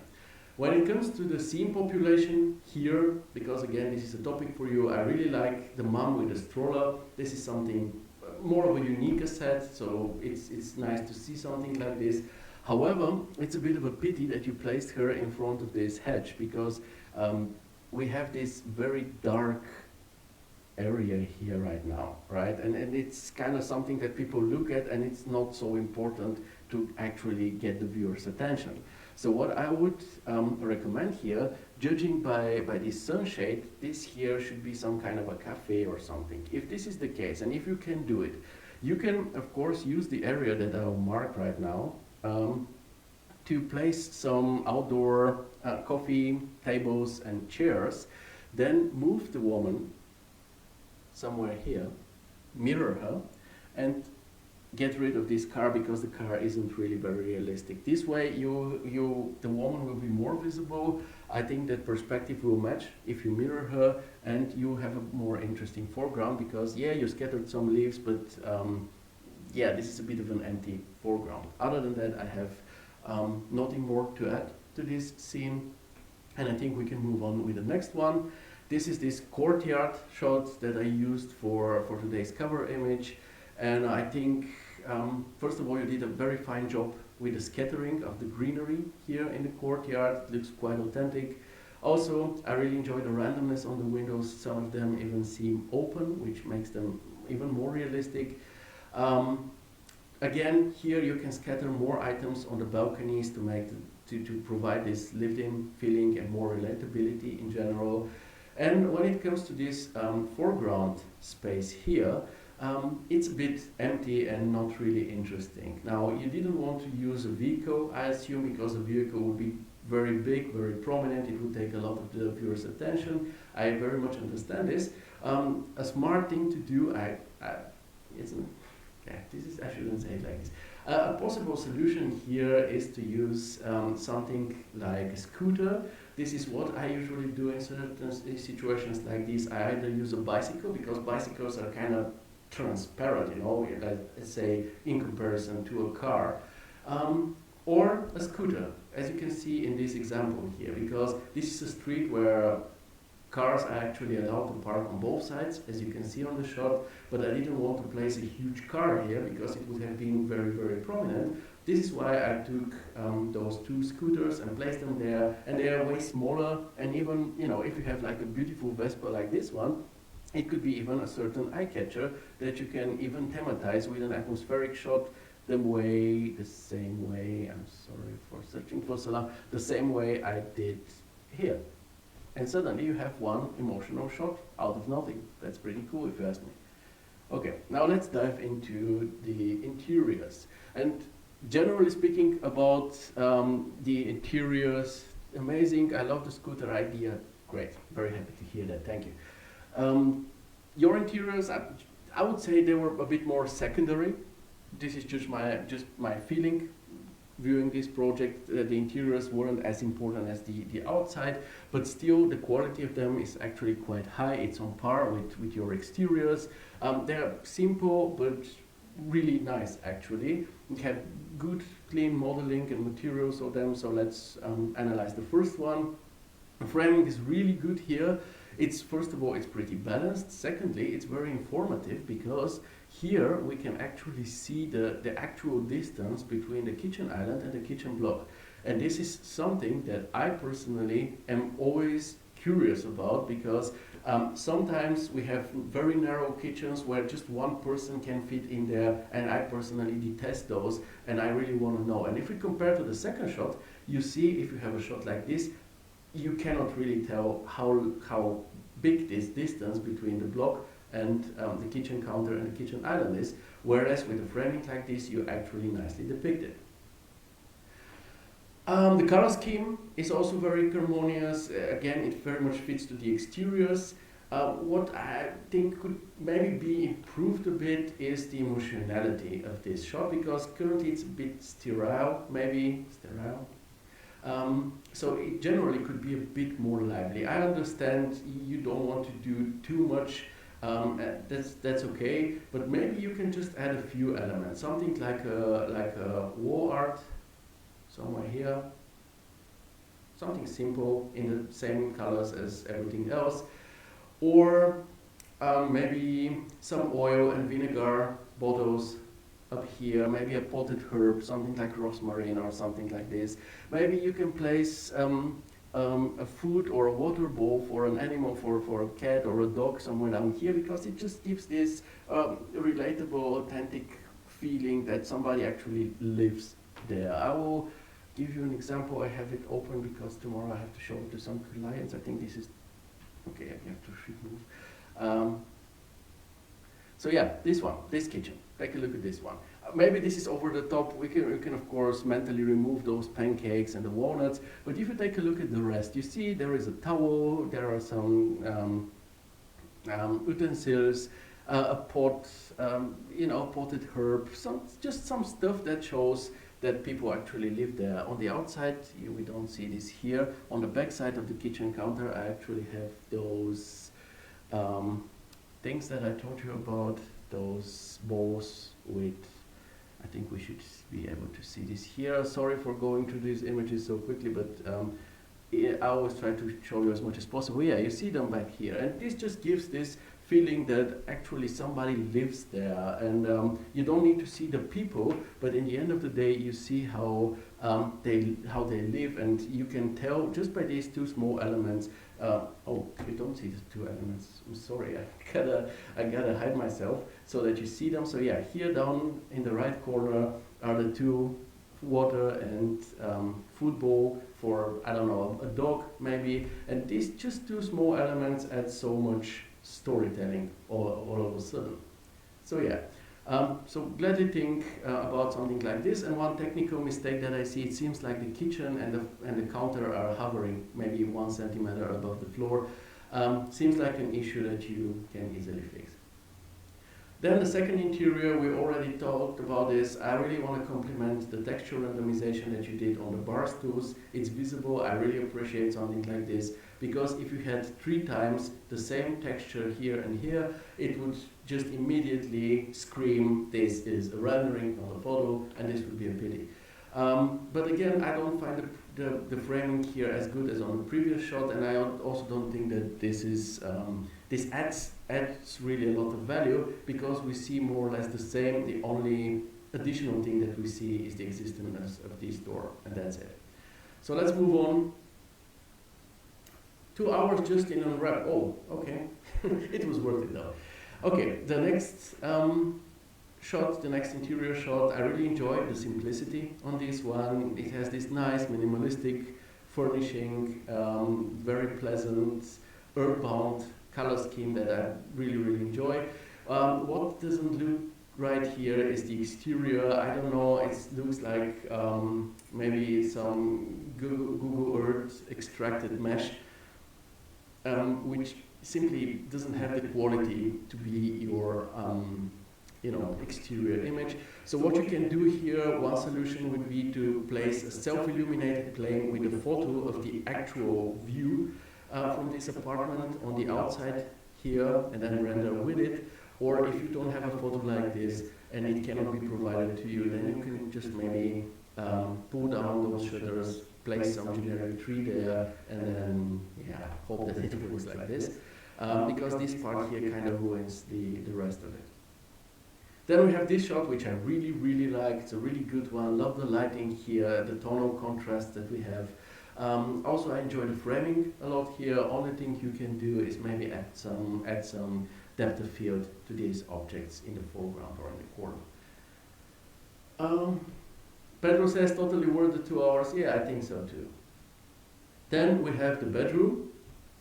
And I think it's a very simple one, but a pleasant. I really love seeing a book on the nightstand. Finally, most people nowadays just place phones, vases, decorations and whatnot, but never books. Like, I think unfortunately this is a realistic depiction of society, and that's not a good thing. So yeah, I'm happy to see a book here actually, but also this decoration as well. And I actually enjoy the mix of the natural and artificial lighting that you've achieved. It feels really nicely balanced. Again, the exterior doesn't look that great. Maybe just again put a generic tree on the outside, and that should do it. And then we have, as a final image, this interior close-up, which is a very nice idea with some good storytelling. It's great to see random personal belongings, such as this watch here, just randomly lying around, because it enhances the relatability. People do have stuff that they put on surfaces, so seeing that stuff from time to time just makes the whole thing really more relatable. What I don't like as much on this shot is the heavy distortion that we have. I think you really had a very low focal length to take this shot, and in order to show the door. So instead of going with this portrait format, just go for a landscape one, extend it as long as needed, but go for a higher focal length value so that you avoid this massive distortion, and of course use some depth of field. In this case, personally, I would advise you to use depth of field to blur out the vase and the watch actually, and concentrate on the bed, because this shot is about a bedroom, and the bed is the main objective in it. And then you can do a second close-up shot where you have maybe an isometric view or a view from above through the leaves of this plant where they are blurred, and you focus on the watch to add a storytelling emotional shot. And yeah, that's it. That's it. In conclusion, this is actually a ton of work on your side, and 15 days actually isn't that much to pull it off, but you managed to, and by keeping this constantly high, good quality on both your exterior and interior shots. And I personally find this amazing, and I think you did a great job. So again, I'm looking forward to your future works, and I hope this feedback was useful to you.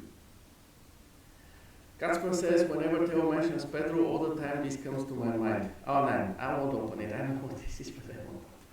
Okay, next we have to continue. Again, sorry folks, this will be a bit of a longer show, but I think it's really an interesting one. And I love how active you are. Obviously, the shows will be shorter if you aren't that active, and if we don't talk as much, I just say everything I meant to say and then call it a day. But this way we profit from each other, and I think this is amazing. So, Arjo, it's been a long time since we talked about Arjo's work, and his work is actually, he's the only artist today that we already have talked about. All the others, it's the first time for them. But yeah, last time we talked about Arjo's work was in February, so I think that's okay. And let's take a look at his bathroom. Kasper says, better not open it, otherwise I know what will be in your head for the rest of the day. It already is, man, so yeah. Okay, let's see what Arjo has to say about his work. Hello everyone, hope you like it. Software uses 3ds Max, Corona Render, personal project, bathroom, 3D visualization by Arjo.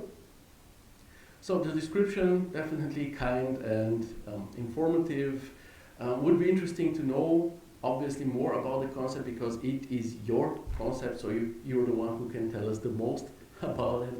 And yeah, but that's it. I think generally speaking about this bathroom, it's a cool one.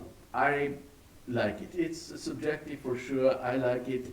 It has a few small issues that once fixed, will turn it into an even cooler bathroom. So yeah, I'll read Estela's comment, and then we will get to talk about the good sides of it. Thank you so much, Theo. I will do everything you said. It was very important to me to hear from you. It was a pleasure to talk about your work, Estela. Keep it up. Okay, so the good things about this work. Again, as I said it in the beginning, I very much enjoy the design. It's very spacious. Maybe it's because for all of my life, no matter in which country or in which city I lived in, no matter if it was a house or an apartment, the bathrooms that were at my disposal have always been really, really small.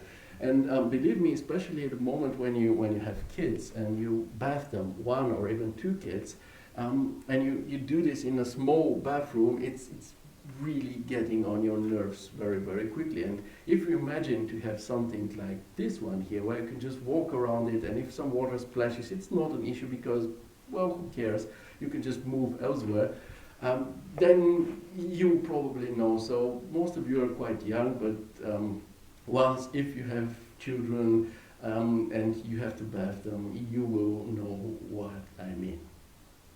Also, what I really enjoy here is that this room has a ton of natural light. This is actually a huge quality here in Germany. If you sell an apartment and it has a bathroom with natural light, you can sell it for more money compared to the same apartment with a bathroom combined, which is encapsulated and doesn't have natural light, because this is seen as a great quality. Because if you have natural light, you also get the profit from it. You get to save electricity as well. But with the ones which are encapsulated, you're just always relying on artificial lighting, which gets old pretty quickly. And I also really enjoy here that there are tons of plants, and especially such plants that actually profit from the humidity of a bathroom, which makes sense and also makes for a good atmosphere. I also think that the assets used, even though they belong to different series, that they fit together well, and that the color scheme is also generally pleasant and soothing and fits a room like this. The lighting, again, really great, creates a pleasant atmosphere, brings some mood to the scene. And I also really enjoy the framing on the first shot, especially the mirror reflection here. First of all, the framing is very informative because we see how this bathroom works, but also this mirror here, the reflection of it, shows us how the part that we cannot get to see because it's behind the camera actually looks like. So very smart use of a reflective surface. Now, what can be improved, and it's subjective, obviously. I would personally put this toilet bowl into the niche here so that we don't see, because nobody says something is as beautiful and picturesque as a toilet bowl, right? So it can just be hidden, and I will use the niche that you have established here. I'll remove the plants there, and I will put the shower in there, and make the back wall into a vertical garden so that we have this greenery that you currently have in there. And then imagine just taking a shower there. You have this natural light coming from above, you have the vertical garden next to you, and then you just take a shower. I think it will be amazing. So this is just design-wise. Modeling-wise, there are some clippings. Here we can see this palm tree or this palm plant just clipping through the wall, and here on the second shot it's of course very, very severe because it's the plant that you just pull down for the first shot so that it doesn't cover the bathtub, but for the second shot you need to bring it up again because otherwise it's just growing out of the concrete and it's not a dandelion after all. And material wise, we have some texture repetition. Let's go back to the first shot. You see this thing. This is a texture repetition, and it is very, very avoidable, especially with a material like this. Just use mapping randomizer, and when you use it, make sure to have the tiling, under tiling, the randomize each tile option checked, so that each tiling is also blended and randomized within itself.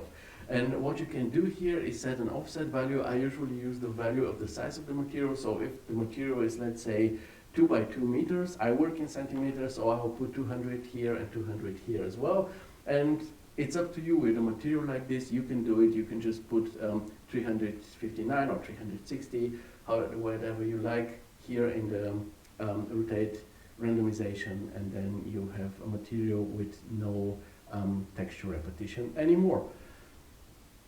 And when it comes to the mapping of the wall tiles, the mapping makes the tiles look like they're clipping through the floor, and you don't do it like this, especially on a project that you yourself made and you have all the freedom. You should start with a grout. And this is not only for Ario here, this is to all of you. When you have tiles somewhere, always start with a grout to the floor. So if we take a look at this example, you see it's not a cut tile which disappears into the floor, we have a grout, and then a full tile. And always try to use as much full tiles as possible without cutting them or clipping them through something. Framing wise, I find the framing on the first two shots, this one and this one, really cool. I know Ario likes this high camera placement, and for the bathtub shot it actually makes a lot of sense in my opinion. However, for the last shot, I don't think that this high camera makes so much sense. It cuts off the mirror and so on.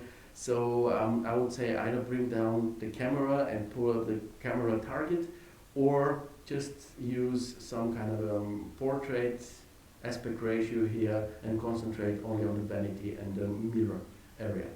And one general issue, the output size of your images seems rather low.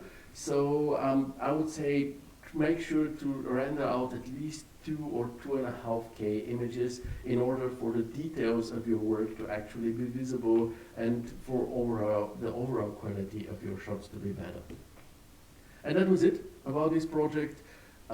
With all of this being said, I think this is a great bathroom concept and a great exercise as well.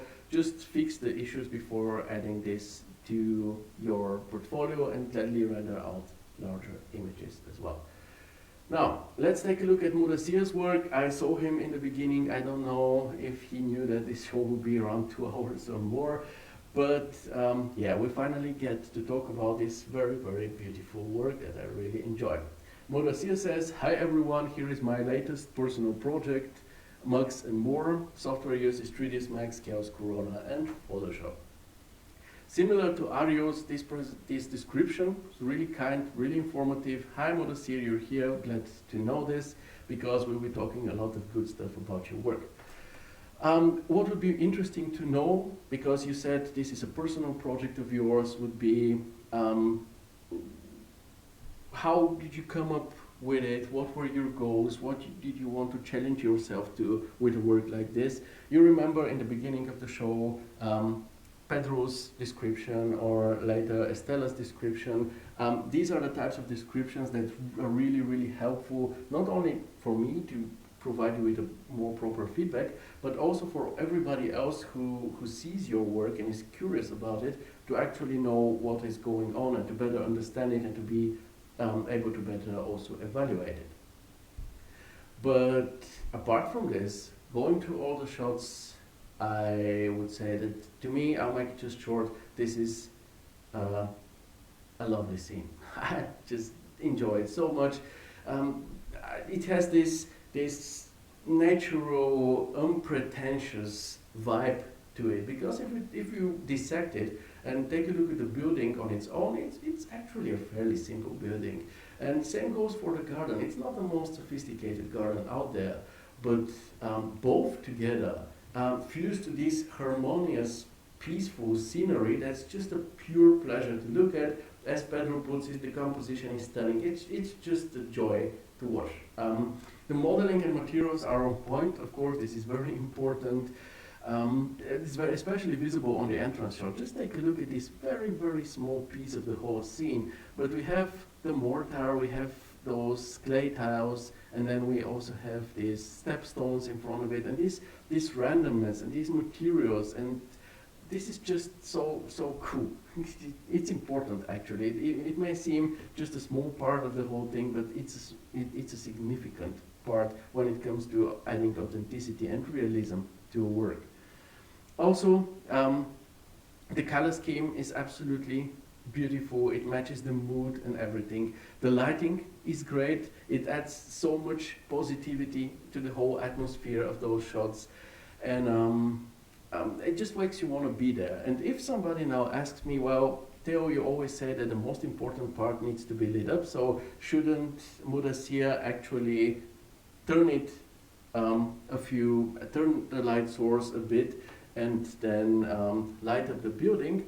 In this case, I would say no, because I don't think that in this particular case the building is the main actor. I think it's the whole scene that we're looking at. So having a lighting like this is actually okay. If it was an architectural project and it's only about these mugs and more and only about the building, then turning the light source a bit towards it and lighting it up more would be a good thing. Mudassir says, I got the architecture reference from Pinterest, then I thought of making this scene with a different landscape. I used HDRI from HDRI Heaven Rolling Hill. Oh, thanks. These are exactly the types of informations that you can share in your description. And if you do something after a reference, gladly link to this reference so that people can see it and see also what you have done out of it. The framing, both framings on the major shot and the door close-up are really, really fine. Nice depth of field on this door close-up shot, really enjoy it. And also I think you did a pretty good job with the scattering because the garden looks very authentic. However, talking about scattering, we see a repetitive pattern. You see it here on this shadow, on these boxwood round hedges. So you may want to get rid of it by adding rotation or randomization to your scattering. And when it comes to the grass field itself, the lawn looks good, but it's kind of too uniform. So what you can do here is scatter a bit more leaves, maybe scatter a few weeds along, because you know this is not like a golf course, it's just a lawn, so having a few weeds and some plants that don't actually belong there makes it just more realistic. And to step it up a notch even more, you can add a noise modifier to the geometry of the lawn so that you have some not so flat surface, especially in the perspective, and a more natural look after all. I didn't notice that one. Thanks for pointing out here. You're very welcome. The lighting, personally, and this is a subjective one, I find the lighting on the evening shot to be too orange to fit the rest of the shots. I think a yellowish tone would be better here. It would look more natural and better fit the color scheme of the day shots. I tried it out. It may look a bit pale in comparison right now, but somehow I think it better fits the other shots if it's not as orange and more yellowish. And it's also more realistic this way, if you ask me. And that's all. It's just a really good work with a wonderful atmosphere to it. As Pedro put it, it's just, the composition is just so beautiful, really makes me wanna just go there and spend time there. This is a great thing about the visualization, I would say. So, I think it looks great. The fair version, this one, yeah, it's done in Photoshop with camera roll. So, of course, you can just re-render it if you feel like it. Because, again, if we take a look at the three shots, you see how this one sticks out in a not necessarily positive way. But yeah, that's it. Thanks for sharing, and I'm looking forward to your future works. And now let's move on to the last work we will be reviewing today by Samo. By the way, Samo, I don't know if you're here, but has somebody ever told you that you very much look like Sir Alex Ferguson? If not, this is probably the first time. Anyway, Samo has something interesting to share, a recreation of an AI reference. Let's see how he describes it.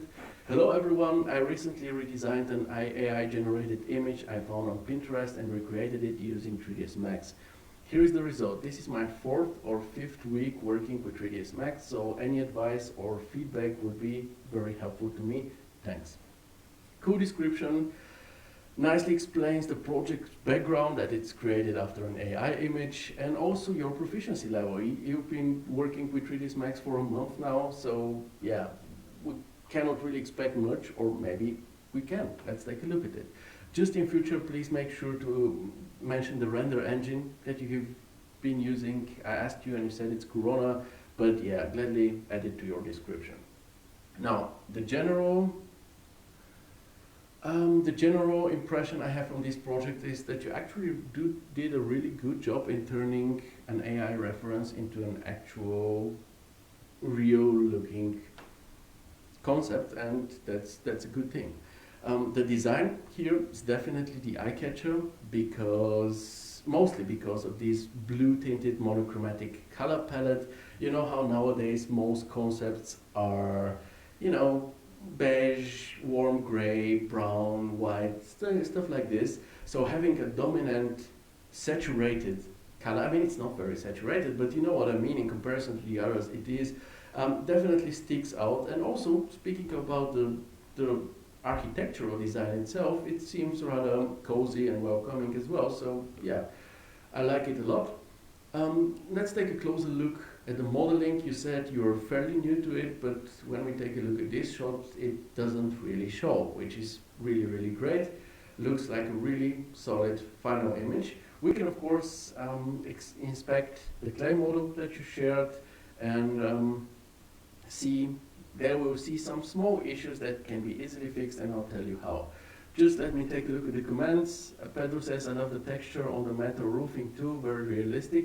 Yeah, I also like this as well because you see those things here, so you know, there's some kind of a constructional logic behind it.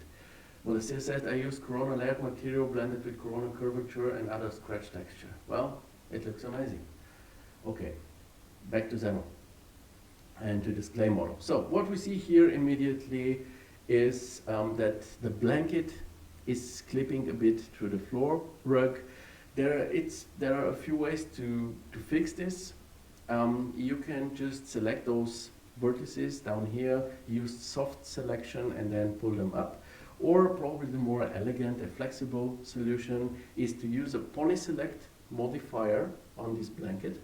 Select the vertices down here, only the ones that you need, and then use an FFD box on them with the poly modifier, the polyselect modifier still selected and the vertices selected. Use a FFD box modifier on top of that, and I think you'll be able to easily fix this.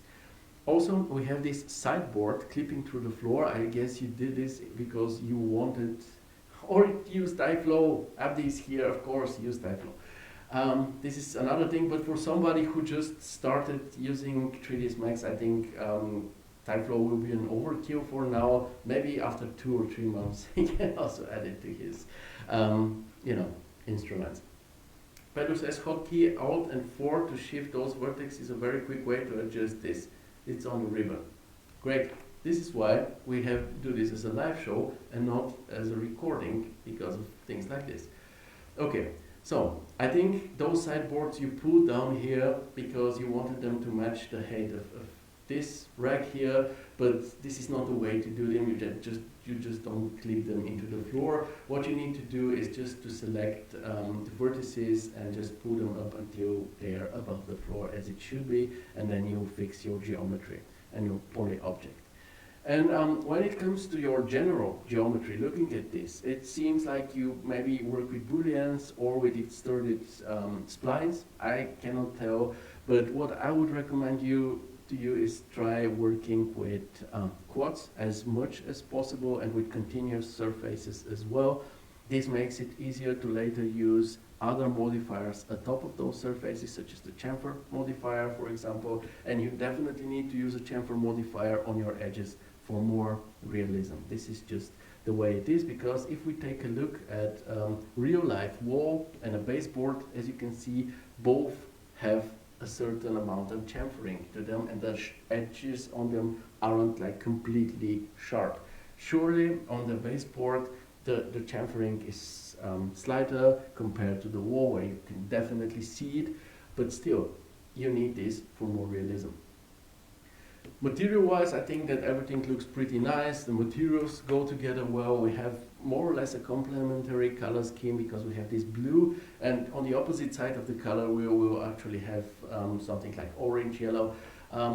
We have it in a very desaturated form, in the form of beige here, but it still works and it looks nice. What you can do here for more realism and a better final result is try to give the wall material a subtle structure with a bump map, and eventually gladly add a fractal noise map to the reflection or to the glossiness layer, so that it's not so evenly reflective and has slight areas that are not as reflective on it. It's important that it's a fractal and not just a regular noise. At least this is the way I do it.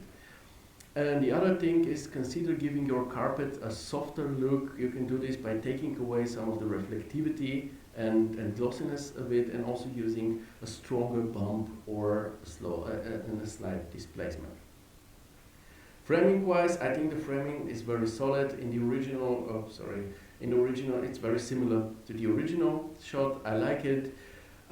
You can also, what you can do is shift the camera a bit to the left until you get rid out of this bright area here, because it's a bit distracting, and until the whole vase with those flowers fits in. I tried it, it looks something like this, and personally I like the framing this way more, because now we have something like a rule of thirds. We have 2/3 for the living room and 1/3 for this movement corridor area with the sideboards.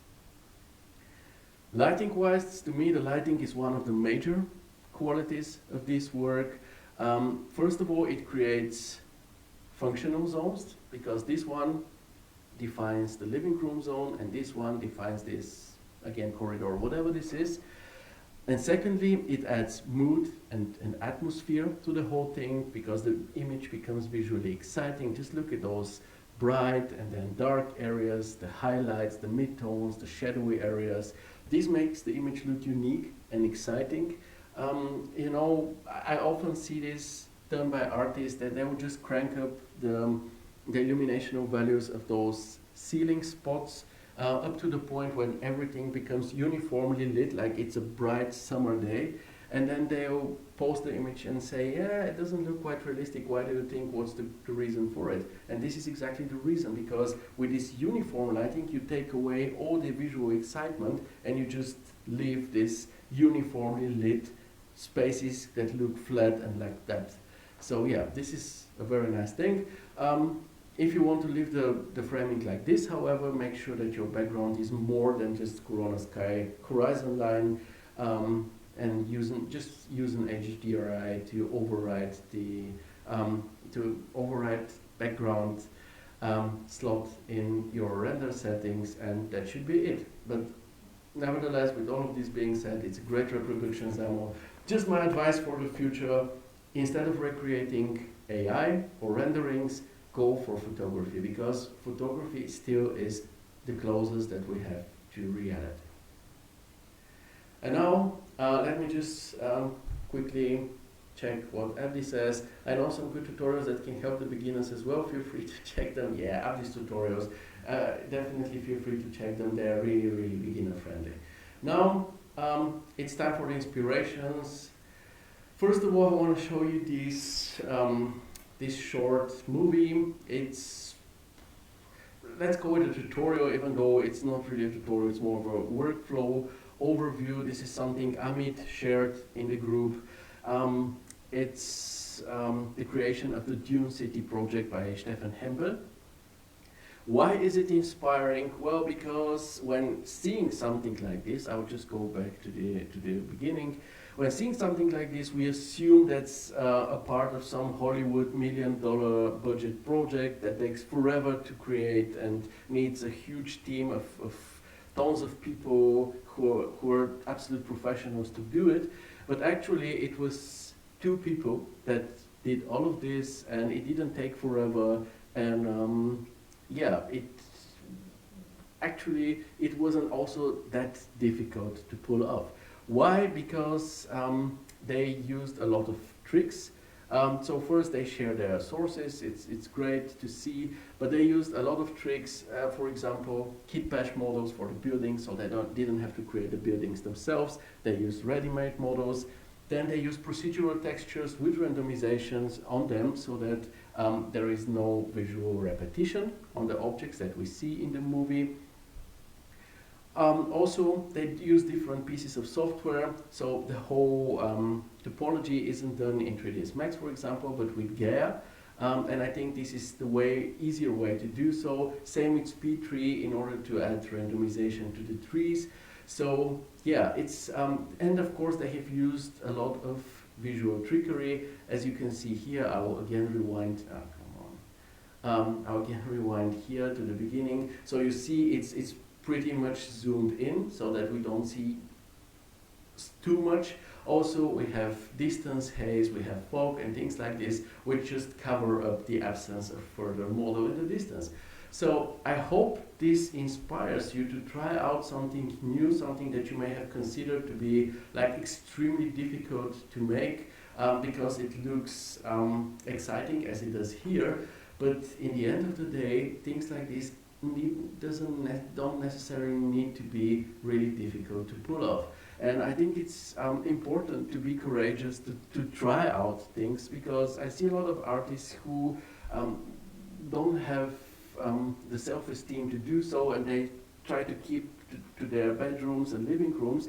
And I think that's okay, but I think it doesn't necessarily help you grow as an artist. So maybe a video like this, if you watch it, will inspire you. It's only not even 6 minutes, so maybe invest the time to watch it and see that making something like this is actually possible, and you can actually achieve exciting final results without having to spend millions or months in the making, or to be an absolute total pro.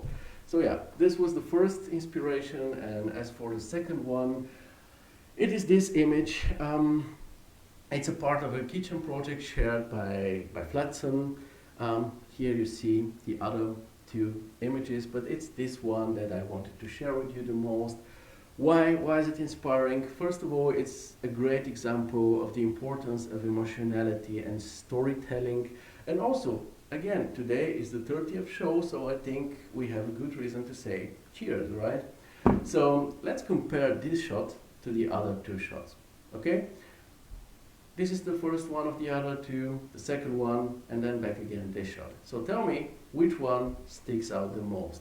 And I think the answer here is obvious, and by asking this, I don't want to make the other two shots seem bad in any way, because they are actually important, and they're important because they're informative. But it is just this shot that the viewer will remember. And this is why my recommendation for your works is to have both. Have the informational shots to actually properly introduce the viewer to a certain situation. This is out of respect to your viewers. You owe this to them, in my opinion. People need to know what they will be confronted with. So do you do informative shots like this? But also try to do emotional shots as well, to capture the viewer's attention and to make them emotionally invested. Because if you, let's take this kitchen as an example. As a potential buyer, I see this and I'm like, oh, okay, here I see there is a space for 2 bar stools, there is ceramic top, cooktop, and then on the second shot I see the faucet and stuff like this. Okay, this is technical info. This gives me an idea of the size, of scale, proportions, materials, whatnot. But it's this shot where it gives me the idea of, oh, you know what? If I buy this kitchen, I'll be able to invite some friends over, and we'll be able to have a good time together. Or in the mornings, I'll be able to make breakfast for my kids, and they'll just sit on those bar stools, and I'll make the breakfast here in front of them, and it will be awesome. This is what I will really want to inspire you to with this image, because I think it's really important. The network agency I'm the head of visualization and 3D we do this a lot. I mean, back then we didn't have AI to enhance 3D people, so what we used instead were close-ups, and these close-ups were the ones that were meant to provide this emotionality. Maybe I can show you some project that's a good example. This one, for example, so as you can see, these houses here aren't architectural marvels. They are very common, actually pretty boring. So yeah, shots like this, they are okay. They show you the situation. These are those informational shots that I was talking about. But it's shots like this one that actually get people emotionally invested. And I have gotten, the clients that we did this for reached out to me and said that people were actually reacting to this and saying how cool they find something like this, because you see, this is not a standard architectural shot. We have this bike in the foreground, we have this person who's obviously taking the photo, the shadow of whom we actually see here. And this is, of course, something which sticks out as something different, something more interesting. And it gets even further. Yeah, again, here we have another very architectural shot, which I personally would even say, I mean, it's a nice one, but it's kind of boring. But then you have something like this, which again is there for the emotionality. And let's take a look at the very last shot here, the tomatoes. This absolutely doesn't show you anything. You mean about the architecture or this whole situation here? Well, the only thing you see clearly, which is architectural, is this fence. However, seeing those tomatoes and seeing this scenery here gives you so much atmosphere and mood, because what you see here is that, oh, I have a garden, and in this garden I can maybe have my own vegetables or stuff that I can take care of, because I have my own garden, you know. So, and obviously this is something which, like urban gardening and stuff like this is obviously a topic there. This is welcome there, this is cool. So there are some maybe modern people who like bio vegetables. All these thoughts come from an image like this, and this is actually a shot that the clients ended up buying, despite it not containing a single one of their buildings, right? And of course, if this is a long-term client, if this is somebody that you work gladly with, and the cooperation works fine, then you can always just, you know, a shot like this you can just always gift to your client for free, and you can see it as a long-term investment or as a way of saying thank you to them. So yeah, with this, we are at the end of today's show. Once again, cheers folks for 30 shows so far, and hopefully we have another 30 or even 300. I hope this whole, how you did sand climbing, or what do you mean by sand climbing? Sand. Oh, this one. This is actually, this whole thing is already made a set. I just placed it there. It comes with the boots and everything, and I just conveniently placed it next to some of my plants that I used, and in front of this fence. It actually, I think we see it on the very first shot. This is the situation down here. So yeah, I just used this awesome asset and just conveniently placed it where it belongs. But yeah, again, it's something which actually makes a difference. So this is something which I really want to recommend to all of you. Make both informative and emotional shots, and try to mix them and offer them to your clients. Maybe some of the more open-minded ones will start buying the emotional shots as well, because again, these are the ones that remain in the memory. And yeah, once again, 30 episodes of this show so far, so cheers, and thanks for being here, thanks for being active. It's always a pleasure to hang out with you, especially on days like this where you're so active in the comments and we talk a lot and you provide your own feedback or ideas and so on. It's just a great show, and an honor for me to host it. So yeah, Pedro says, this live opened so much possibilities in my head, thank you so much. This sounds amazing. This is exactly what this is all about. This is why we're doing this, and if this helps you, then I'm also really, really happy. Again, I'm honored to be your host here, and I'm looking forward to our future together and to building up this community even further and making it one of the most awesome places for visual 3D artists out there. Matteo says, very cool, that's my mom. My mom likes my work, this is really awesome. Abdi, thank you very much. Theo, it was a wonderful show, keep on rocking. You too, my friend. Estela, congratulations, your work is very important to us. Without you, this work wouldn't make any sense, so thank you in return. Mudassir, thank you, Theo. You're very welcome, folks. It was a great show. It was a pleasure to hang out with you. Hope you have a good rest of the week. We'll see each other again in 2 weeks at the same time and place. Stay safe, be healthy, rock on, and goodbye, my friends.